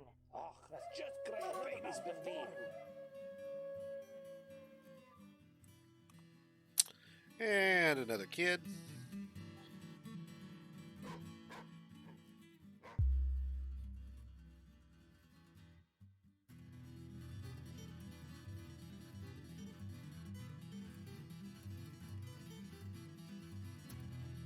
Self-muddying pasture space. It never quite fills in with this much room, does it? Nice.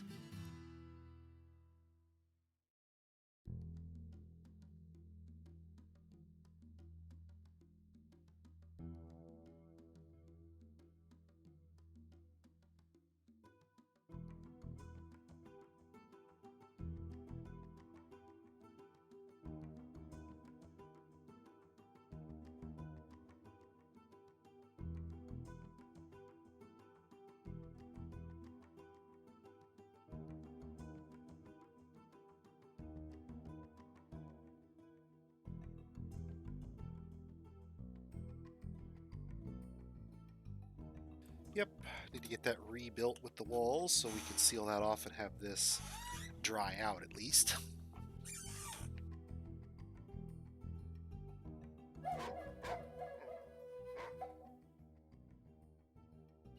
And I bet we don't have anybody set up to do animal training yet.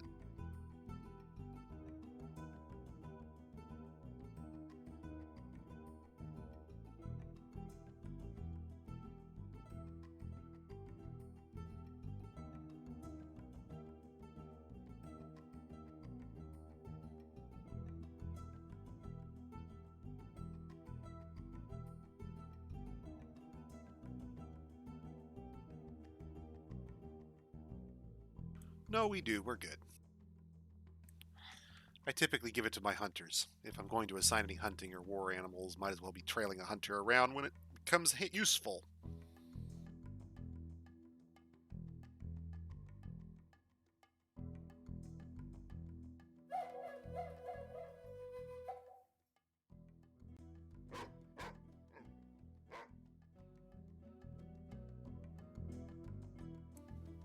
Confessed. Nice.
Oh, that's not going to work. We made it too close to the archery range. Bummer. Going to fix that. Well, fuck it. It'll work for now anyway. Right there. Yeah, go station right there.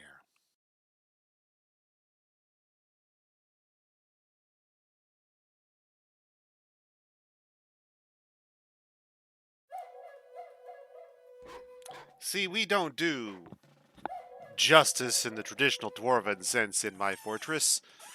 We solve things with trial by bridge. Here we have a convicted vampire.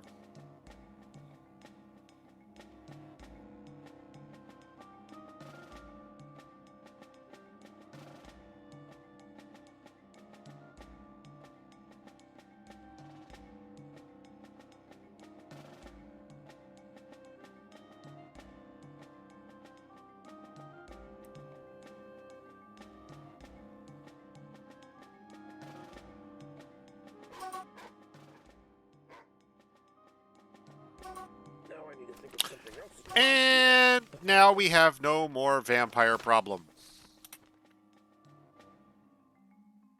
This house is clear. At least for that particular issue.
And that, boys and girls, is Finding a Vampire.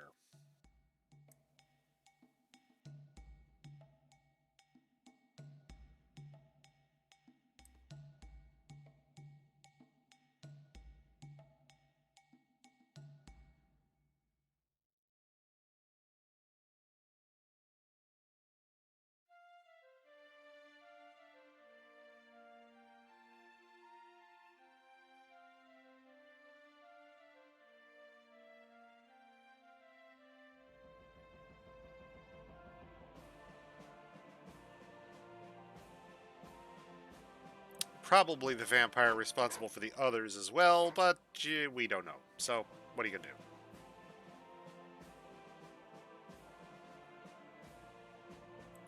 Wow, really screwed that up though, didn't I? Okay, well, damn, that's not going to work. So, disassemble that bridge so we can clean the vampire guts out of it. I mean, rebuild it where we want it.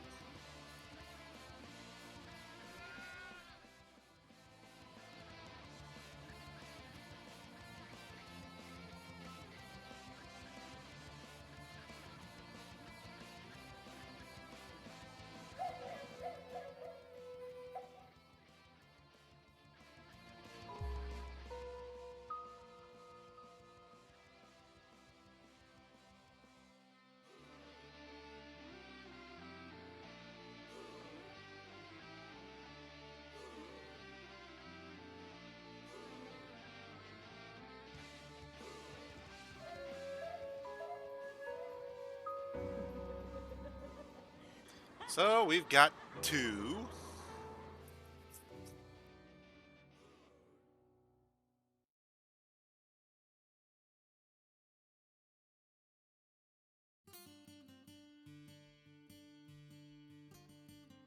There's another one. At least one.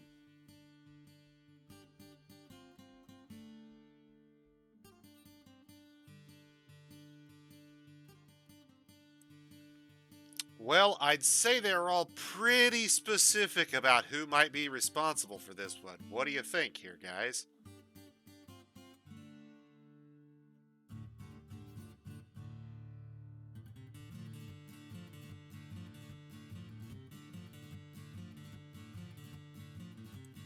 Didn't even blame anybody else, it doesn't look like, so far.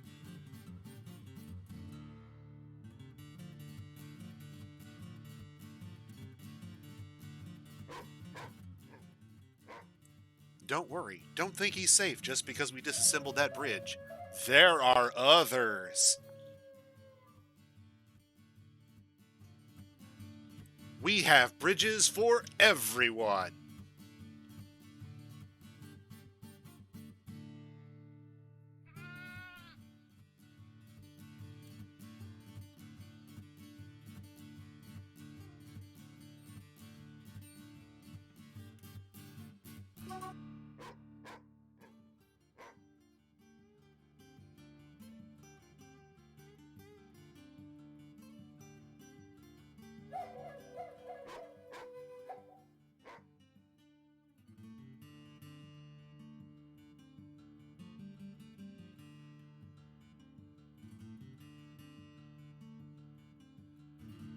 On the plus side, I like the fact that they've added the interrogation. So let's talk about things I like. I like this system. I really do. It's a little fiddly. Yeah, I'm not saying it's perfect, but it's a neat addition to Fortress mode. At the same time, it's a little unpleasant in the way it's been implemented, in the sense that you, the player, don't have a whole lot of insight into your cold cases, as it were. Usually. Usually.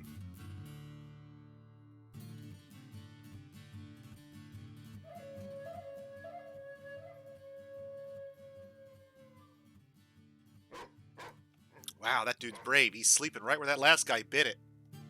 Or got bit it, whichever.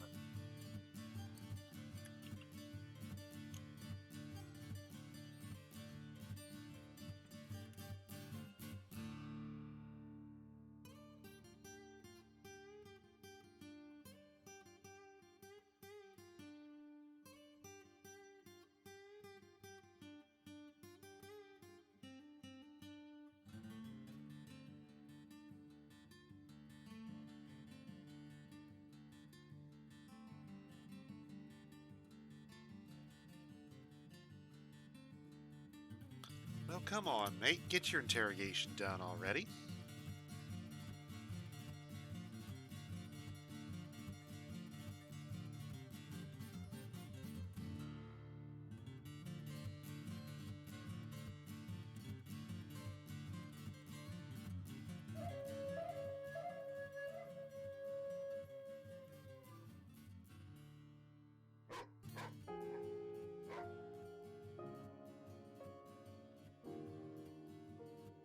Huh, how about that? That support hauler's been missing for a week. Wonder what happened.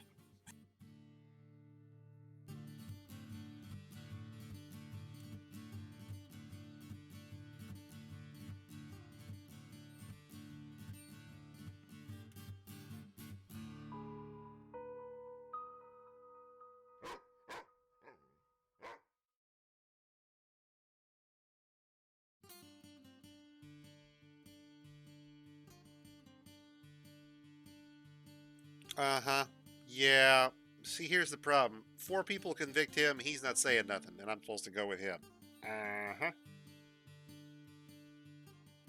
Subject was cagey. Uh-huh.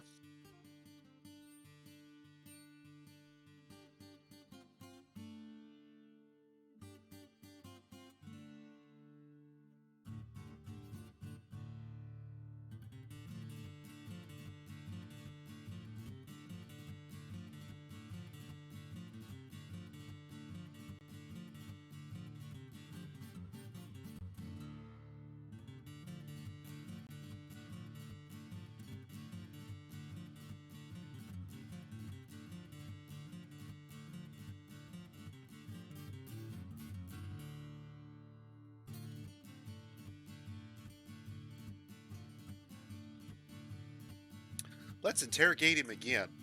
Let's see if our captain of the guard can gain some interrogation skill out of this process. We're pretty goddamn sure it's this guy, since he got 4 witnesses for him. I'm pretty sure we can go ahead and grind some interrogation skill on this guy, maybe a little.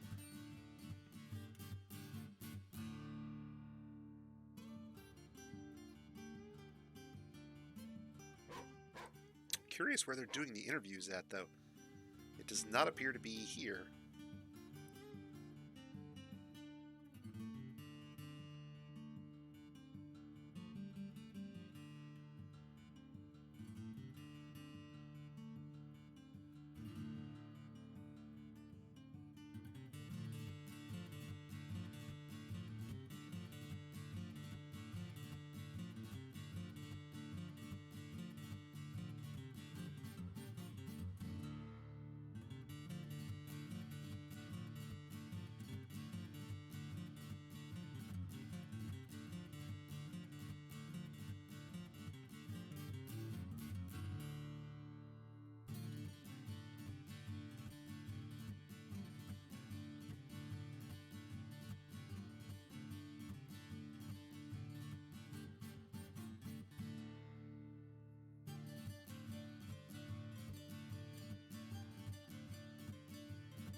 We may have, in hindsight, made that a little too close to the archery range. Or made the archery range too close to it, rather.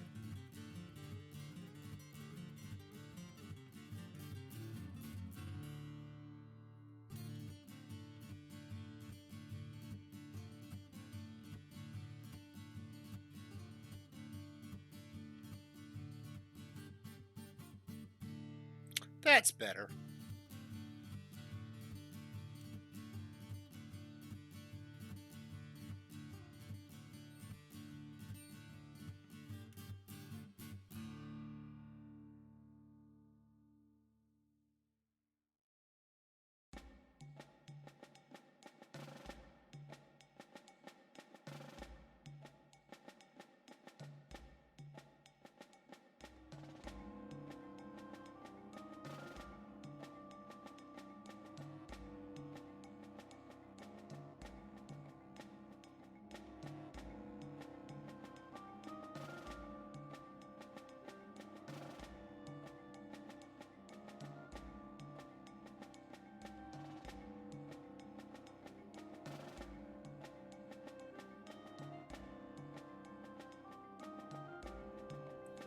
"50 hammer strikes from a miner with a pick."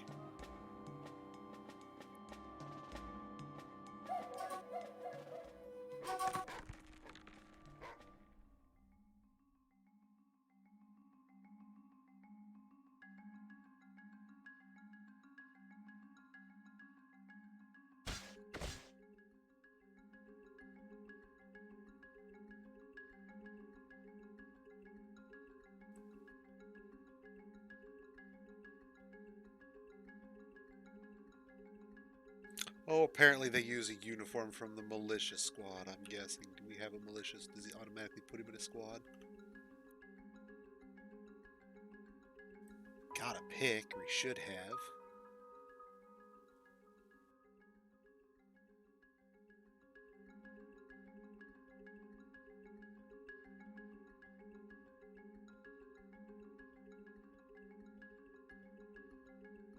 Well, that may have been it if he just punched him.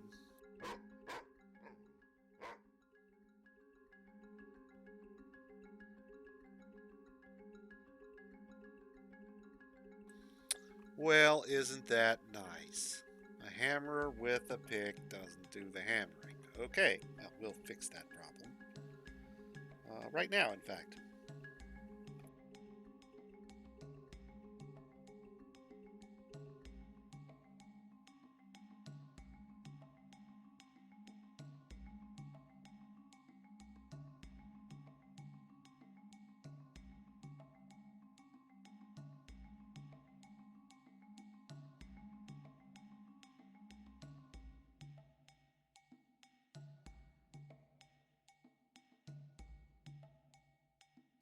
Congratulations, dude, you're a militia captain. We'd like you to report to this bridge.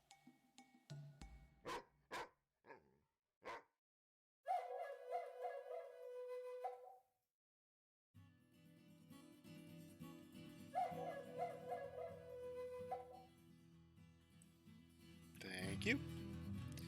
It is much appreciated.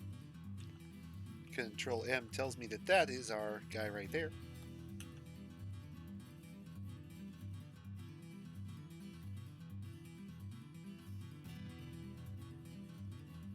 And 50 hammer strikes versus 6 lever pulls. Let's see which one of us gets the job done better.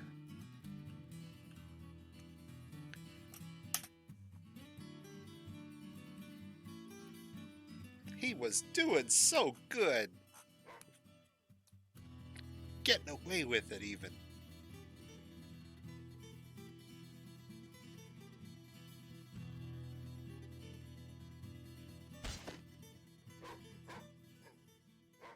And another problem has been solved.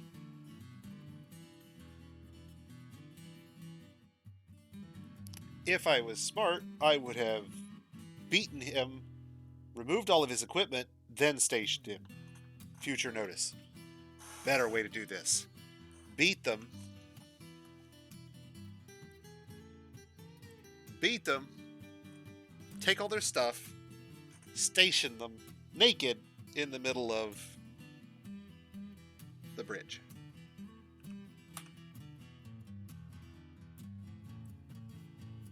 Yes, we have a plan for future.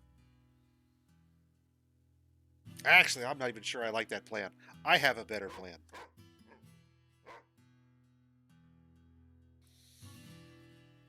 But the better plan will require a little bit of work. Hang on a second. Let's think about this for a minute. So right there. How far down does that go? Oh yeah.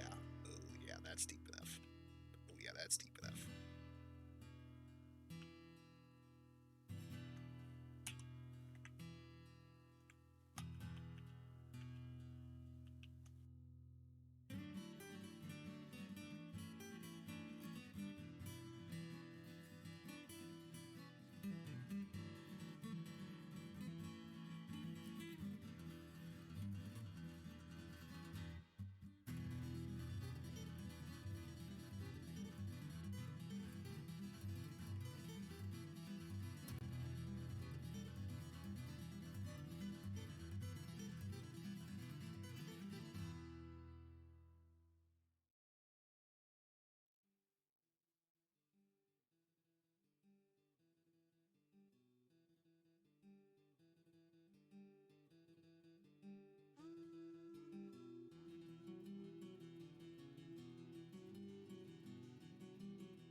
Perfect. So, the bridge works. I like the bridge. I'm good with the bridge. Bridge is okay. But I don't think the bridge is most effective. I think examples need be set.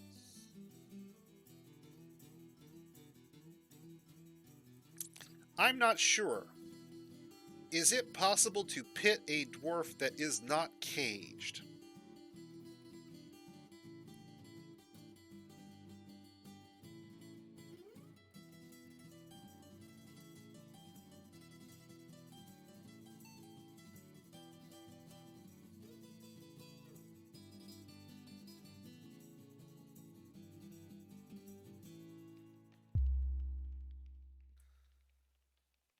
If it's possible to pit them, then this is going to end up being slightly extravagant, but fun nonetheless. If you can't pit them, then my solution will still work. It simply requires more work.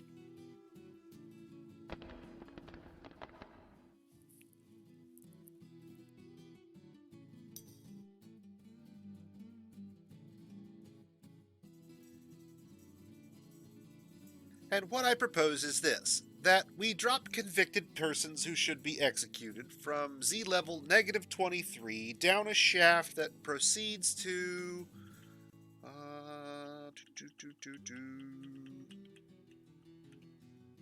-52 for what? A total of,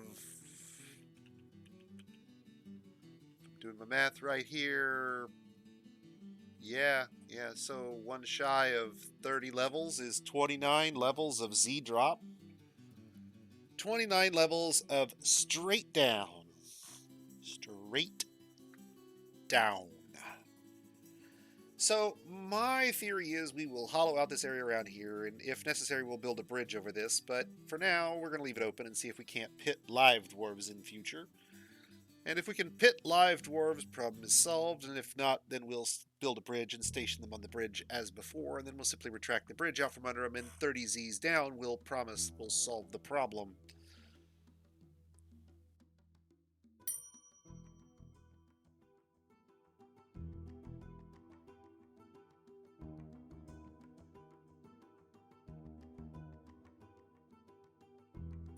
Because ain't nobody got time for the guy who can't figure out how to use his pick when he's appointed as the hammerer.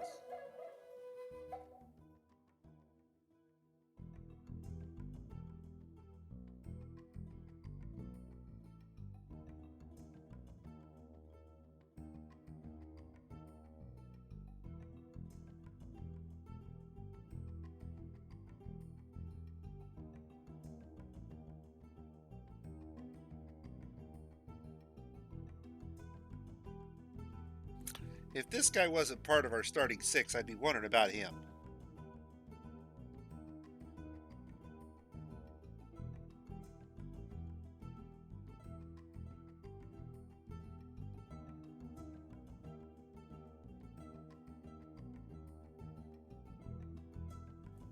But he does have a meal notice.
Okay, and we're back to 88 of 88 dwarves have a happy meal thought. Yay! If you really want to get down and dirty with preventing your dwarves from being munched on by intruding vampires, it is possible. You can simply invite all your dwarves in as migrants and put them in a temporary fort with only minimal rudimentary sort of things. Some stills, a place to store some plants that you can toss into them. Maybe they forage for their own plants in the wilderness and they survive on whatever they can forage until such time as you can convince yourself that there are no vampires among them. And then you can let them in. Now, that's a little more involved than I'm typically willing to go, but it depends on how willing you are to risk that your legendary weaponsmith gets eaten.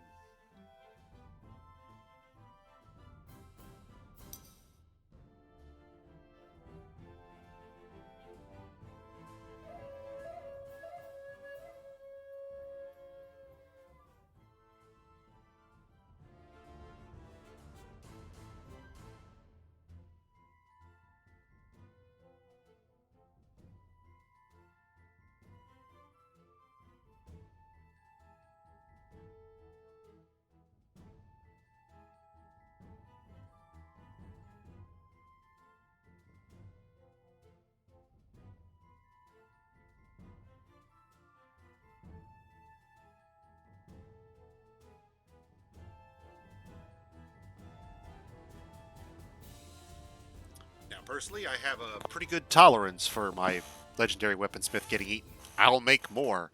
And I get to squash a vampire. Bonus.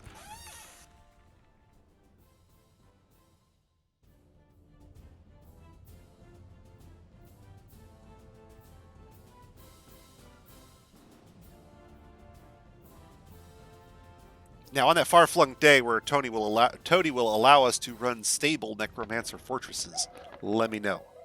I'm all in. But for now, it don't work.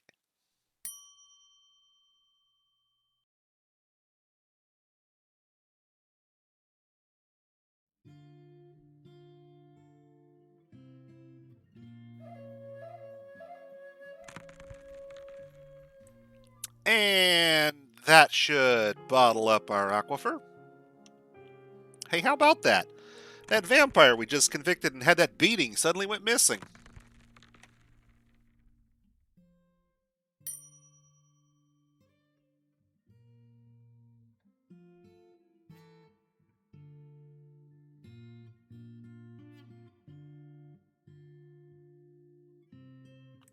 That's a bad sign right there.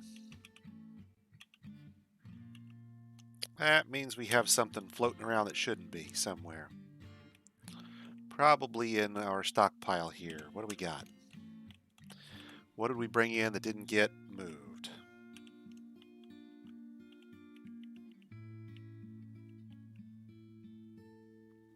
Oh. Why isn't he buried? Oh, we probably didn't set up a damn coffin for either one of them, did we? That was dumb. So I need a modern version of the that was easy button, but I wanted to say that was dumb.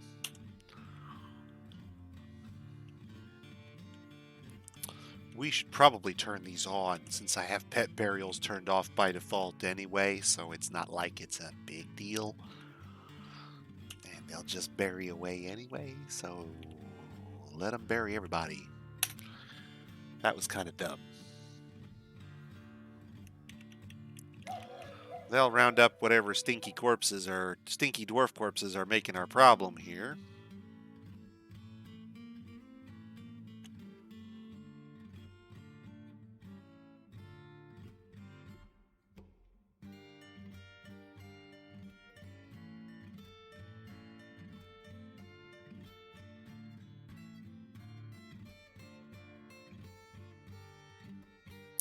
Gee, guys, you could have told me that the corpses were rotting instead of just letting them do it.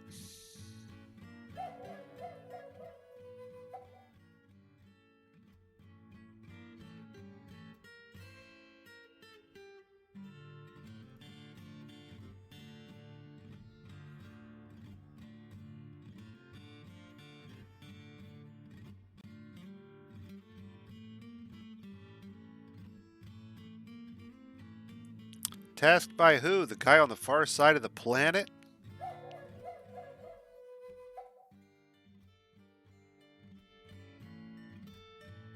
Was this the one-legged dwarf burial squad? Ain't getting there that long? Come on. Walk faster, man. Actually, maybe I shouldn't joke. He may have been injured at some point. Let's take a look.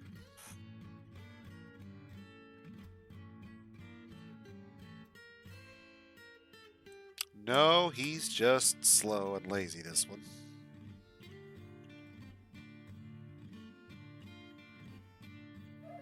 A dwarf with an idea is a very dangerous thing. And a secretive mood.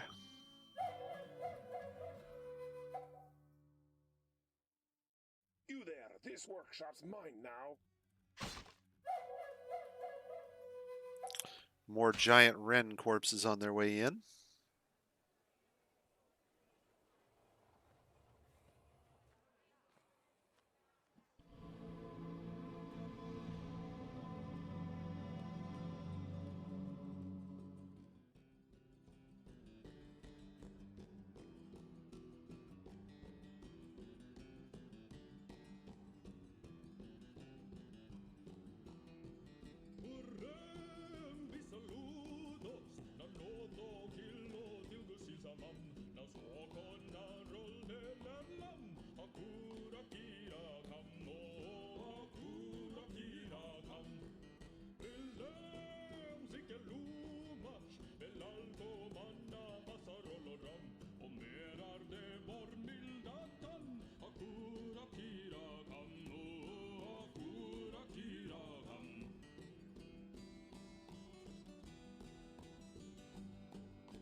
Seven. Getting there.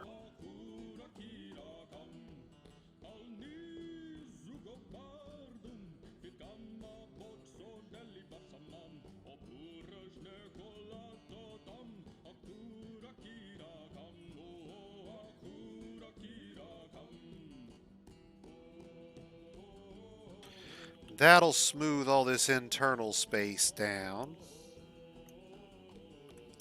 If I'd embarked with an engraver, we could have done that instead of building the walls, I suppose, if I'd had a really skilled engraver or two. I do believe smoothing walls prevents the aquifer as well as building in front of them like that.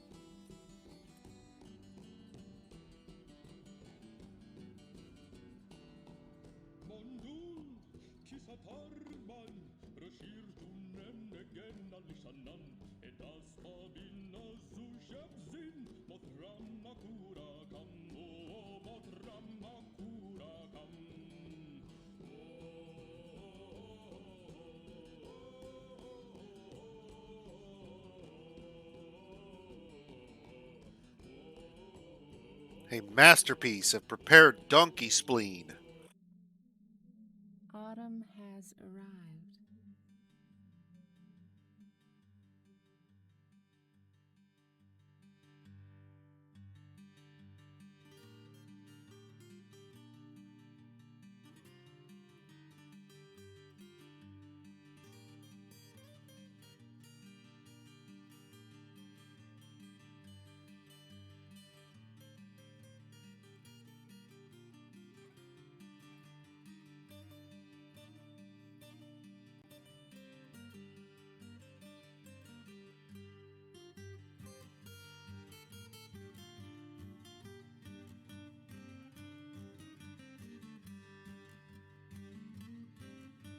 Actually, I'm going to do one other thing real quick.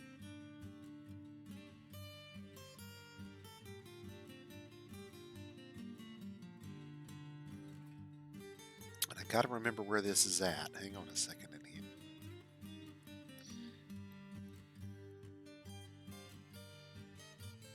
I do want it to show kids at the moment because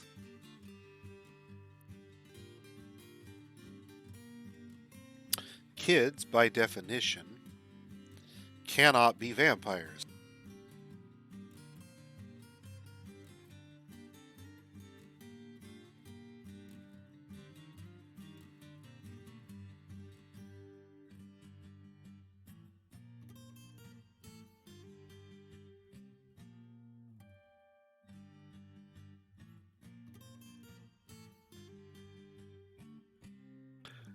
And that's probably how Kid Rock got his name.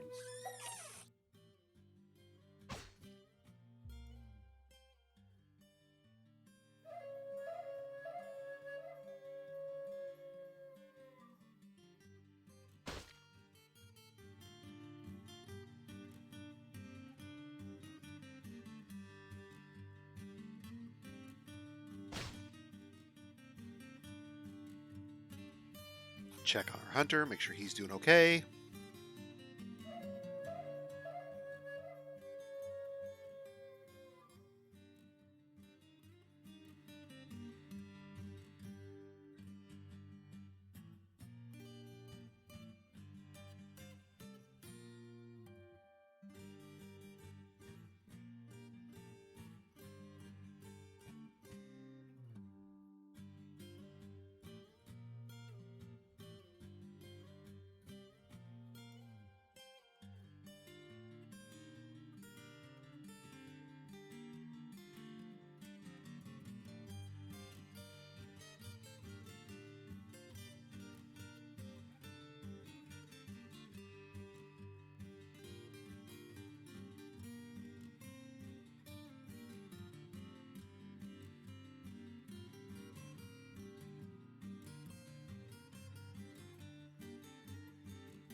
Nope, we have that one further up. I see it here now.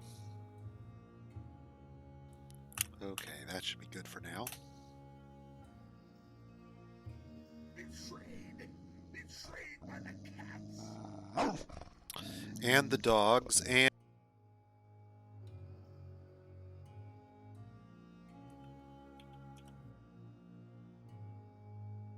pretty much everything else, too. If you come anywhere near our staircase, you're being chased by half a dozen war dogs before you even get across the bridge. The turkeys will spot you before you get to the staircase. We only probably have one of those, and only because I haven't butchered him yet.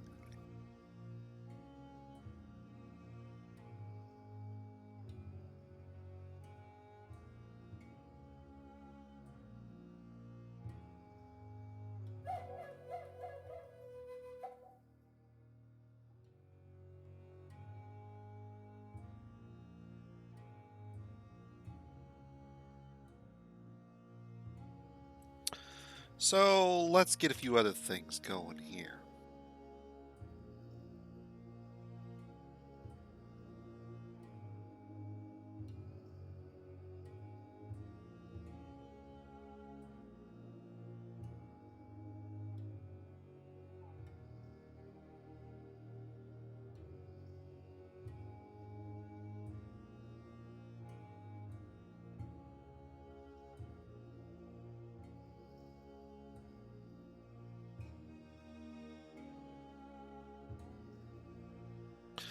Actually, let's take a moment and figure out exactly what we have, because it will tell us what type of stones we have, just to make sure we have what we want. We do, in fact, have some limonite, gold and silver nuggets, garnierite, sphalerite, cassiterite. Okay, so we can make some zinc. We could make a bunch of zinc, sphalerite. And we've got a little limonite. That's about it as far as metals go at the moment.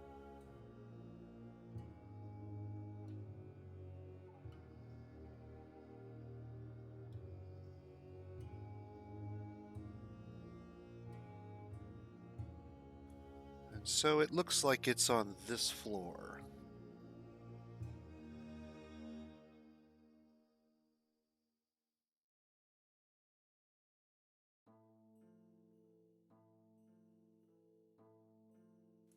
Let's get freaky with the aquifer on this floor for a moment. I think that we can dig this out without creating a problem, because it won't go through the diagonal, or it won't do anything on the other side. Wait. No, don't. Whoa. I did not smooth these, so why are you trying to undo them? Definitely did not want to do that.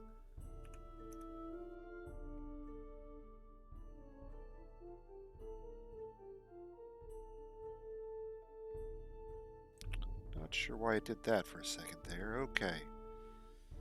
So we'll start smelting these down. We should have wood furnaces down there.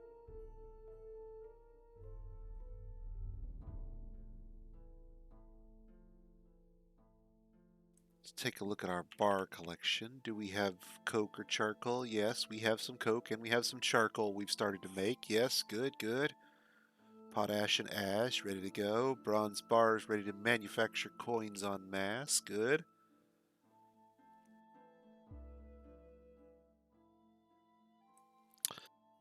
Let's take a look at our stuff here. We are manufacturing coins, which is great.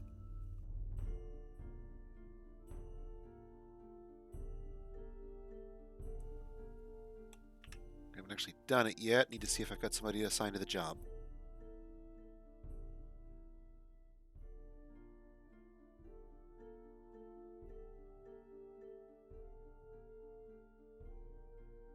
Wanted to check to make sure it wasn't allowing me to set it on them. I believe metal crafting is our coin skill here. So we'll kind of cycle people through the forge a little bit. Try to, anyway. Getting folks to do coins. We've got lots of bronze bars. They'll manufacture the coins. We'll use the trader to split them up. We'll melt them back down. We'll make more coins.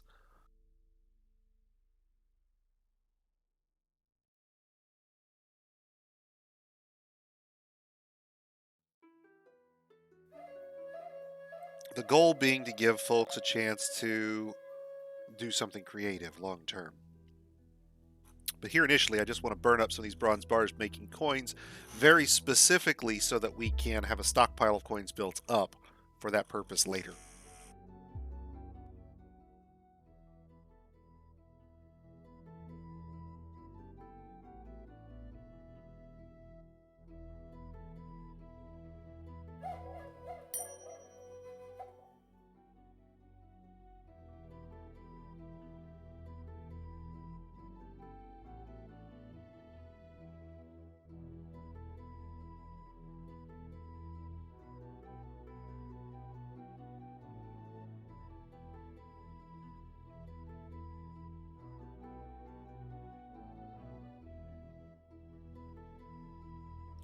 But we've got coins now, 1,000 of them.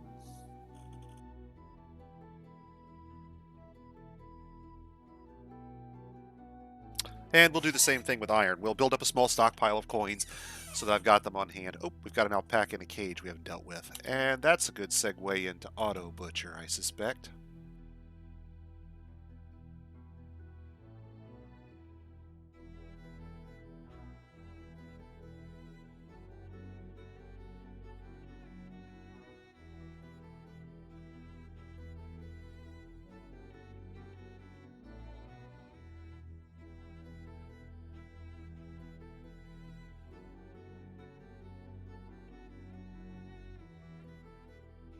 We'll take a quick run through the animals, and basically anybody who isn't one of our designated survival species here is getting the butcher.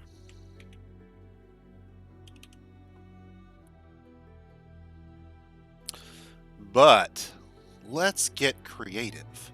Shift B will allow me to access Auto Butcher by default in the butchering menu there, in the animals menu. And we can then set up Auto Butcher, which allows us to designate a certain maximum population of animals of various classes and have the game automatically adhere to those levels for us, thereby automatically creating a meat and leather industry which is sustainable at the population level that you select. You want to have 5 of everything and pretend you're Noah? Go for it. I say 5 of everything because you have to allow for animals that won't breed or that die early for some reason.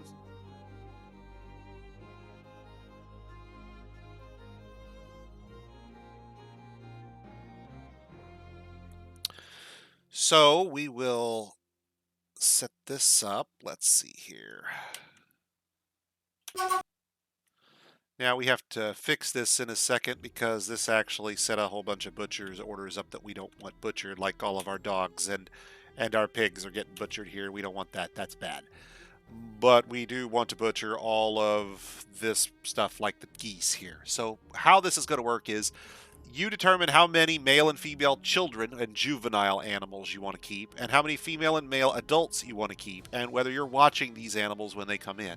And Auto Butcher will automatically butcher them. So what we're going to do is we're going to set up this whole row initially to say 50.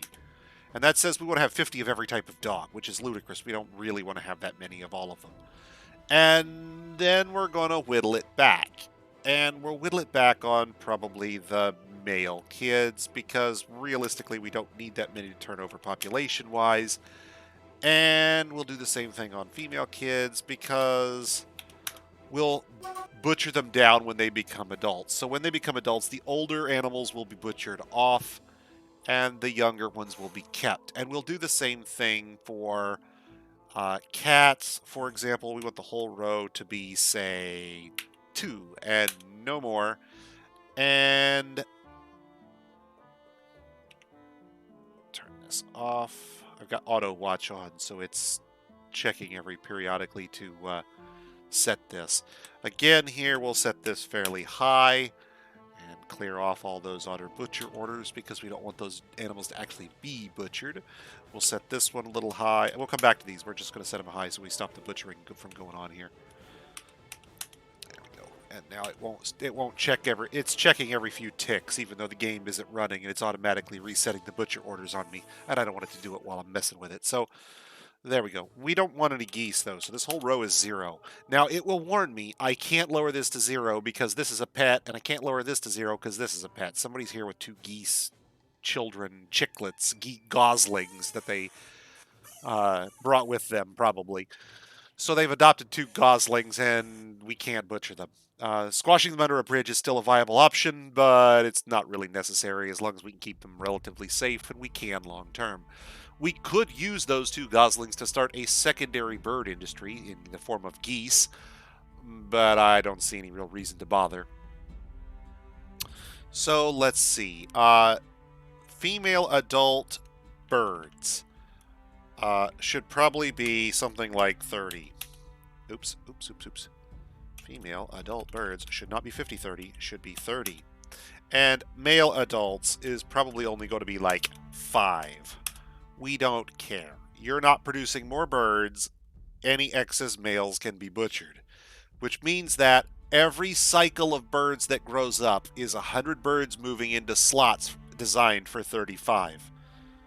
2/3 of the animals that grow up will be butchered off. That doesn't count the ones that were adults when they started. Those all get butchered off too. Serious, significant turnover is what we're talking about here. Now, cats. Female adults is 1 at most. Male kids is 1 at most. Male adults is 1 at most.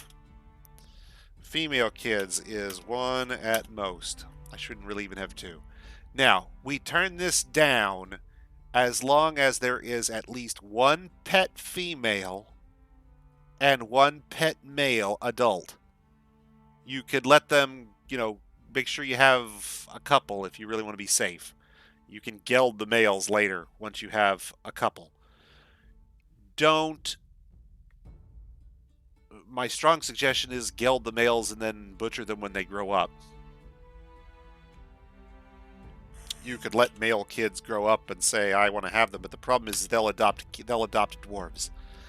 And there's where you'll run into a problem. Dogs will get cycled over gradually as combat happens. We'll probably lose some to combat, and we'll have a few that will age out as these dogs grow up, as these puppies grow up. We're nowhere near population max I have for those. Now, this might be a little high. We may have to turn this down later for pathfinding reasons. We'll see. Pigs, we don't need this many, but we can raise, say, a whole row of 20. We really don't need that many. And then say, oh, well, male adults, we really only want to have, say, 5. So we have a breeding. Oops. Not 205, guys. You're not that lucky. 5 of you. And then we will have an ample reproduction rate from the females without needing to sustain a large male population. Same thing for the sheep. We can shear them, but the same rule applies here. We're just better off to say, oh, well, we're only going to have 5 males and call it a day. Let the young ones grow up. When the young ones grow up and get butchered down, we get the wool. It's a free shearing without having to do the shearing, and you get the meat and the leather and the bone. So by doing this, we are effectively putting a cycle timer, and I couldn't tell you how to measure it. I'm sure there's some mathematician out there who could tell you what the average sheep's lifespan is relative to this and how many we're turning over, how often. If it's too much, you turn it down. Cut the population out and shave off the number that you're killing off as part of your cycle. If it's not enough, let the kids grow up and butcher them down when they're adults. If you need more of them for other uses, as with dogs, make sure the population is relatively high. You can always kill them off later, as long as you don't give them away as pets. You can always kill them back. You'll lose some in combat. You'll need to kill some off. Puppies will go bounding off and get killed by a cyclops or whatever. Ample extras doesn't hurt here. Cats is the reverse. You want to tightly manage cat population. Cats adopt dwarves. You don't get the option of when a cat becomes a pet. Cats determine when cats become pets. Any cat owner would agree with this. If you don't like your cat and your cat don't like you, rest assured, it don't matter how much you want to give it a home. That cat is not going to make you happy.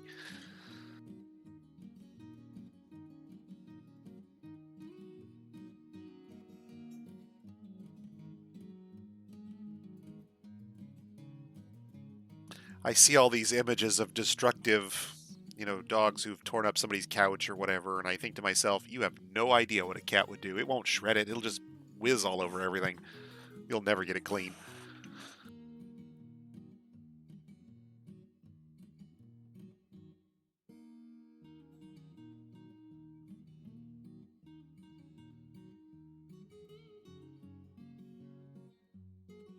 But in Dwarf Fortress, the problem you run into is that since they adopt dwarves as pets, they effectively choose for themselves when they become immune to bridge smashing. You don't want to bridge smash some dude's pets, and so the crazy cat dwarf is a problem. Because he ends up with a bunch of cats which are potentially reproducing. Again, geld your males. But you can't really control it, because cats will show up with caravans and as migrations and potentially as wild animals just passing through. At which point, sooner or later, your females are likely to give birth, even if you are gelding your males reliably. Personally, I would keep no more than one female at a time and brutally manage your population. If you end up with enough of them as pets to sustain a breeding population, put the kids on auto butcher until that stops being the case. You can always import more from the dwarven homeland, and cat explosions are not something to joke about. So, since you can't bridge smash them, the problem you run into is the pets reproduce, and if you're not monitoring the population, those reproductive cats then adopt dwarves and become pets, and you can't bridge smash them either, and then they're reproducing, and the cycle becomes exponential very quickly if you don't manage it. Ruthless cat management. Now, having set all that up, we no longer need to think about our meat industry or our leather industry. New animals coming in. I should have mentioned that. I did it, then forgot to mention it. So let's go back in there for a second. New animals coming in will have a cap of 5. So unless we suddenly adopt 5 of something at once, they will never automatically be butchered down. They'll appear in the list. It will tell me how many we have. We can start deciding whether we want to have them around or get rid of them based on what they are. This set of animals, less the geese here, or swap blue peafowls out for your choice of bird and then get rid of the geese, is basically the default animals I would bring on Embark. Dogs for defense, sheep for wool, and technically leather and meat and other stuff. Pigs for leather and meat and other stuff. We can end up butchering down dogs. We'll end up butchering down cats. We'll end up butchering down blue peafowl to produce meat. We'll have ample supplies of meat over and above what we're going to farm. We will drown in food before we're done. Food will rapidly become an export commodity for us. In fact, if this were a realistic economy, the export economy would crash because the entire world would be fed by us. We could literally stop our exports and force the entire world to its knees because everyone will stop growing food by the time we're done with them.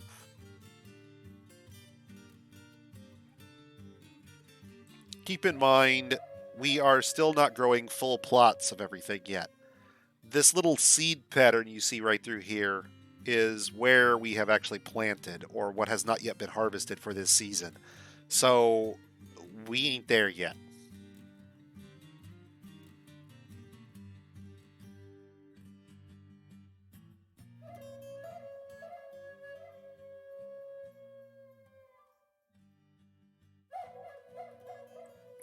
I wish our loose-lipped dwarves would shut the hell up about our artifacts. Jesus, guys. loose lips ships, and we're getting like somebody revealing something every 5 days at this rate. You bunch of knobs.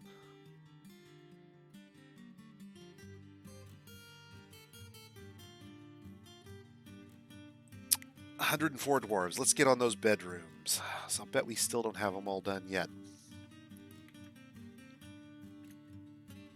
We did all of these, not furniture-wise, but we did them all for beds. Then I don't think we did these. Nope, these need beds.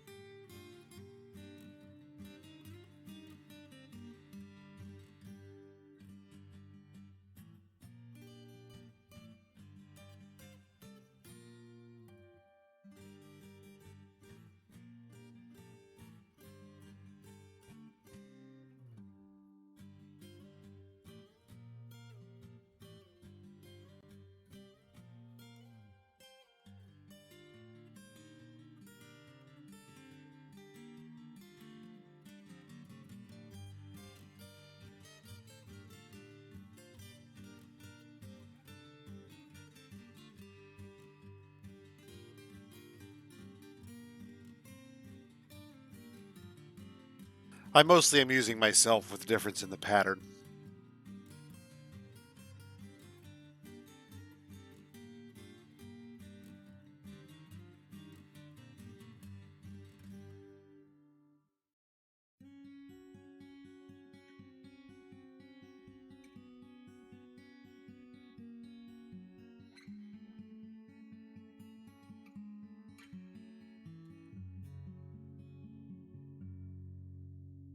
And you'd think I'd remember to create a macro for these, but I never seem to remember to.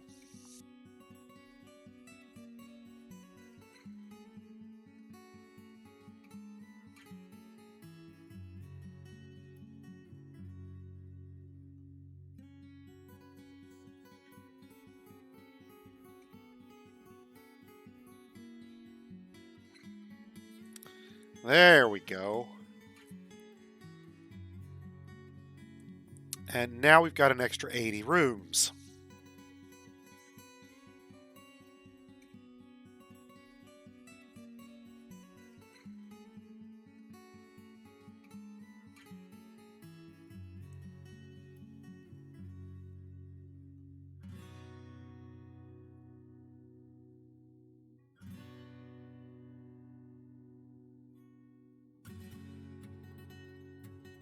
Are we really going to have to kill this dude? Seriously?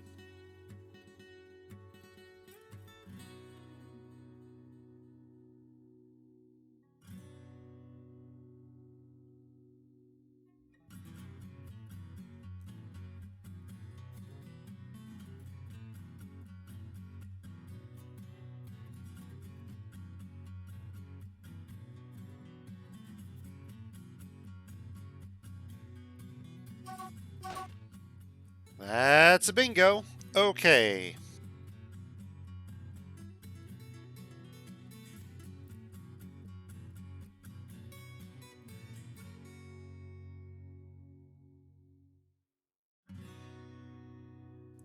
That dude gotta die. Gotta die now. Gotta die hard. Gotta die bad. Gotta die extra. Gotta get mauled by everybody in the fort and regret ever having set foot in our place. The whole world on him.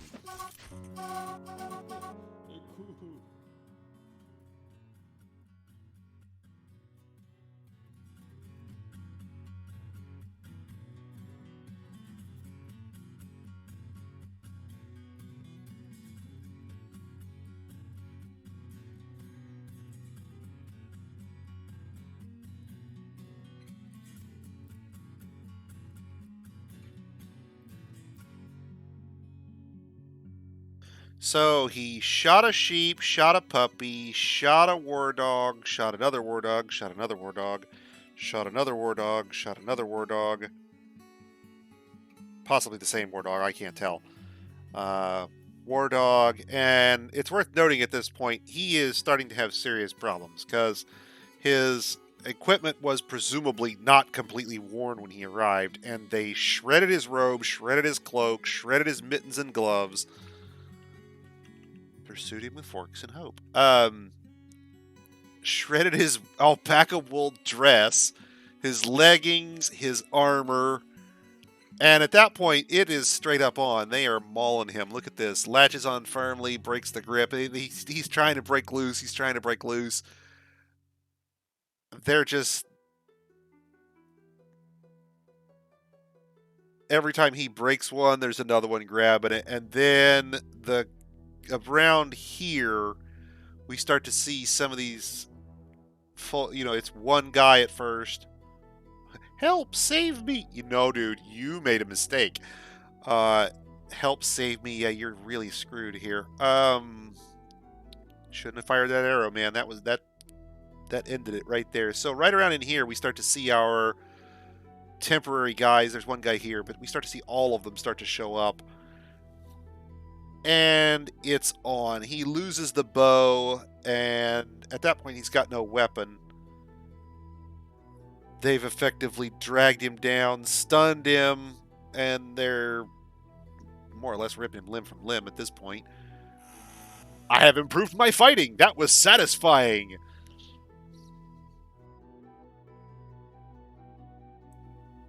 And they are just punching this shit out of him. He passes out from exhaustion. Now, it's worth noting, this is your problem as a single invader or even as a small squad against a properly populated dwarven fortress. My guys don't have to be good. There's 100 of them. You have to dodge 100 attacks every time you get to make one, because that many dwarves will pile you. And the same thing happens here. He's literally avoiding all of those dogs. Misses, but he's getting these bites and these scratches that are tearing his stuff up. And then eventually he has to start dodging, or he's just going to get mauled. So now he's fighting back. All this remove the grip of. Well, it's taken him effort and energy to do that. And here they punched him in the third toe and then bent his foot, so he basically sprained his foot but from a punch, and the bowman fell over. And at that point, it's on. The dogs are just going to hold him down. They've got him stunned. He recovers from the stun. He looks sick, and at that point, it's going downhill fast. Once he passes out, they'll all just go to work on his head. Head. The AI prefers your head above all else once you've passed out. So from the moment he passed out, they are just going to pound him over and over and over until they get him with their lucky hit, or until they've raised their skill enough to do it. Don't know if dogs actually develop their skill that way, but they are happy to sit there and bite until they get it done. And last on the list, the Crafter Mason punches the human bowman in the head with her left hand, and the injured part explodes. Prior to that, they'd just been kind of tearing the skin. Dogs tearing the skin. Bruises. Head explodes. An artery may have been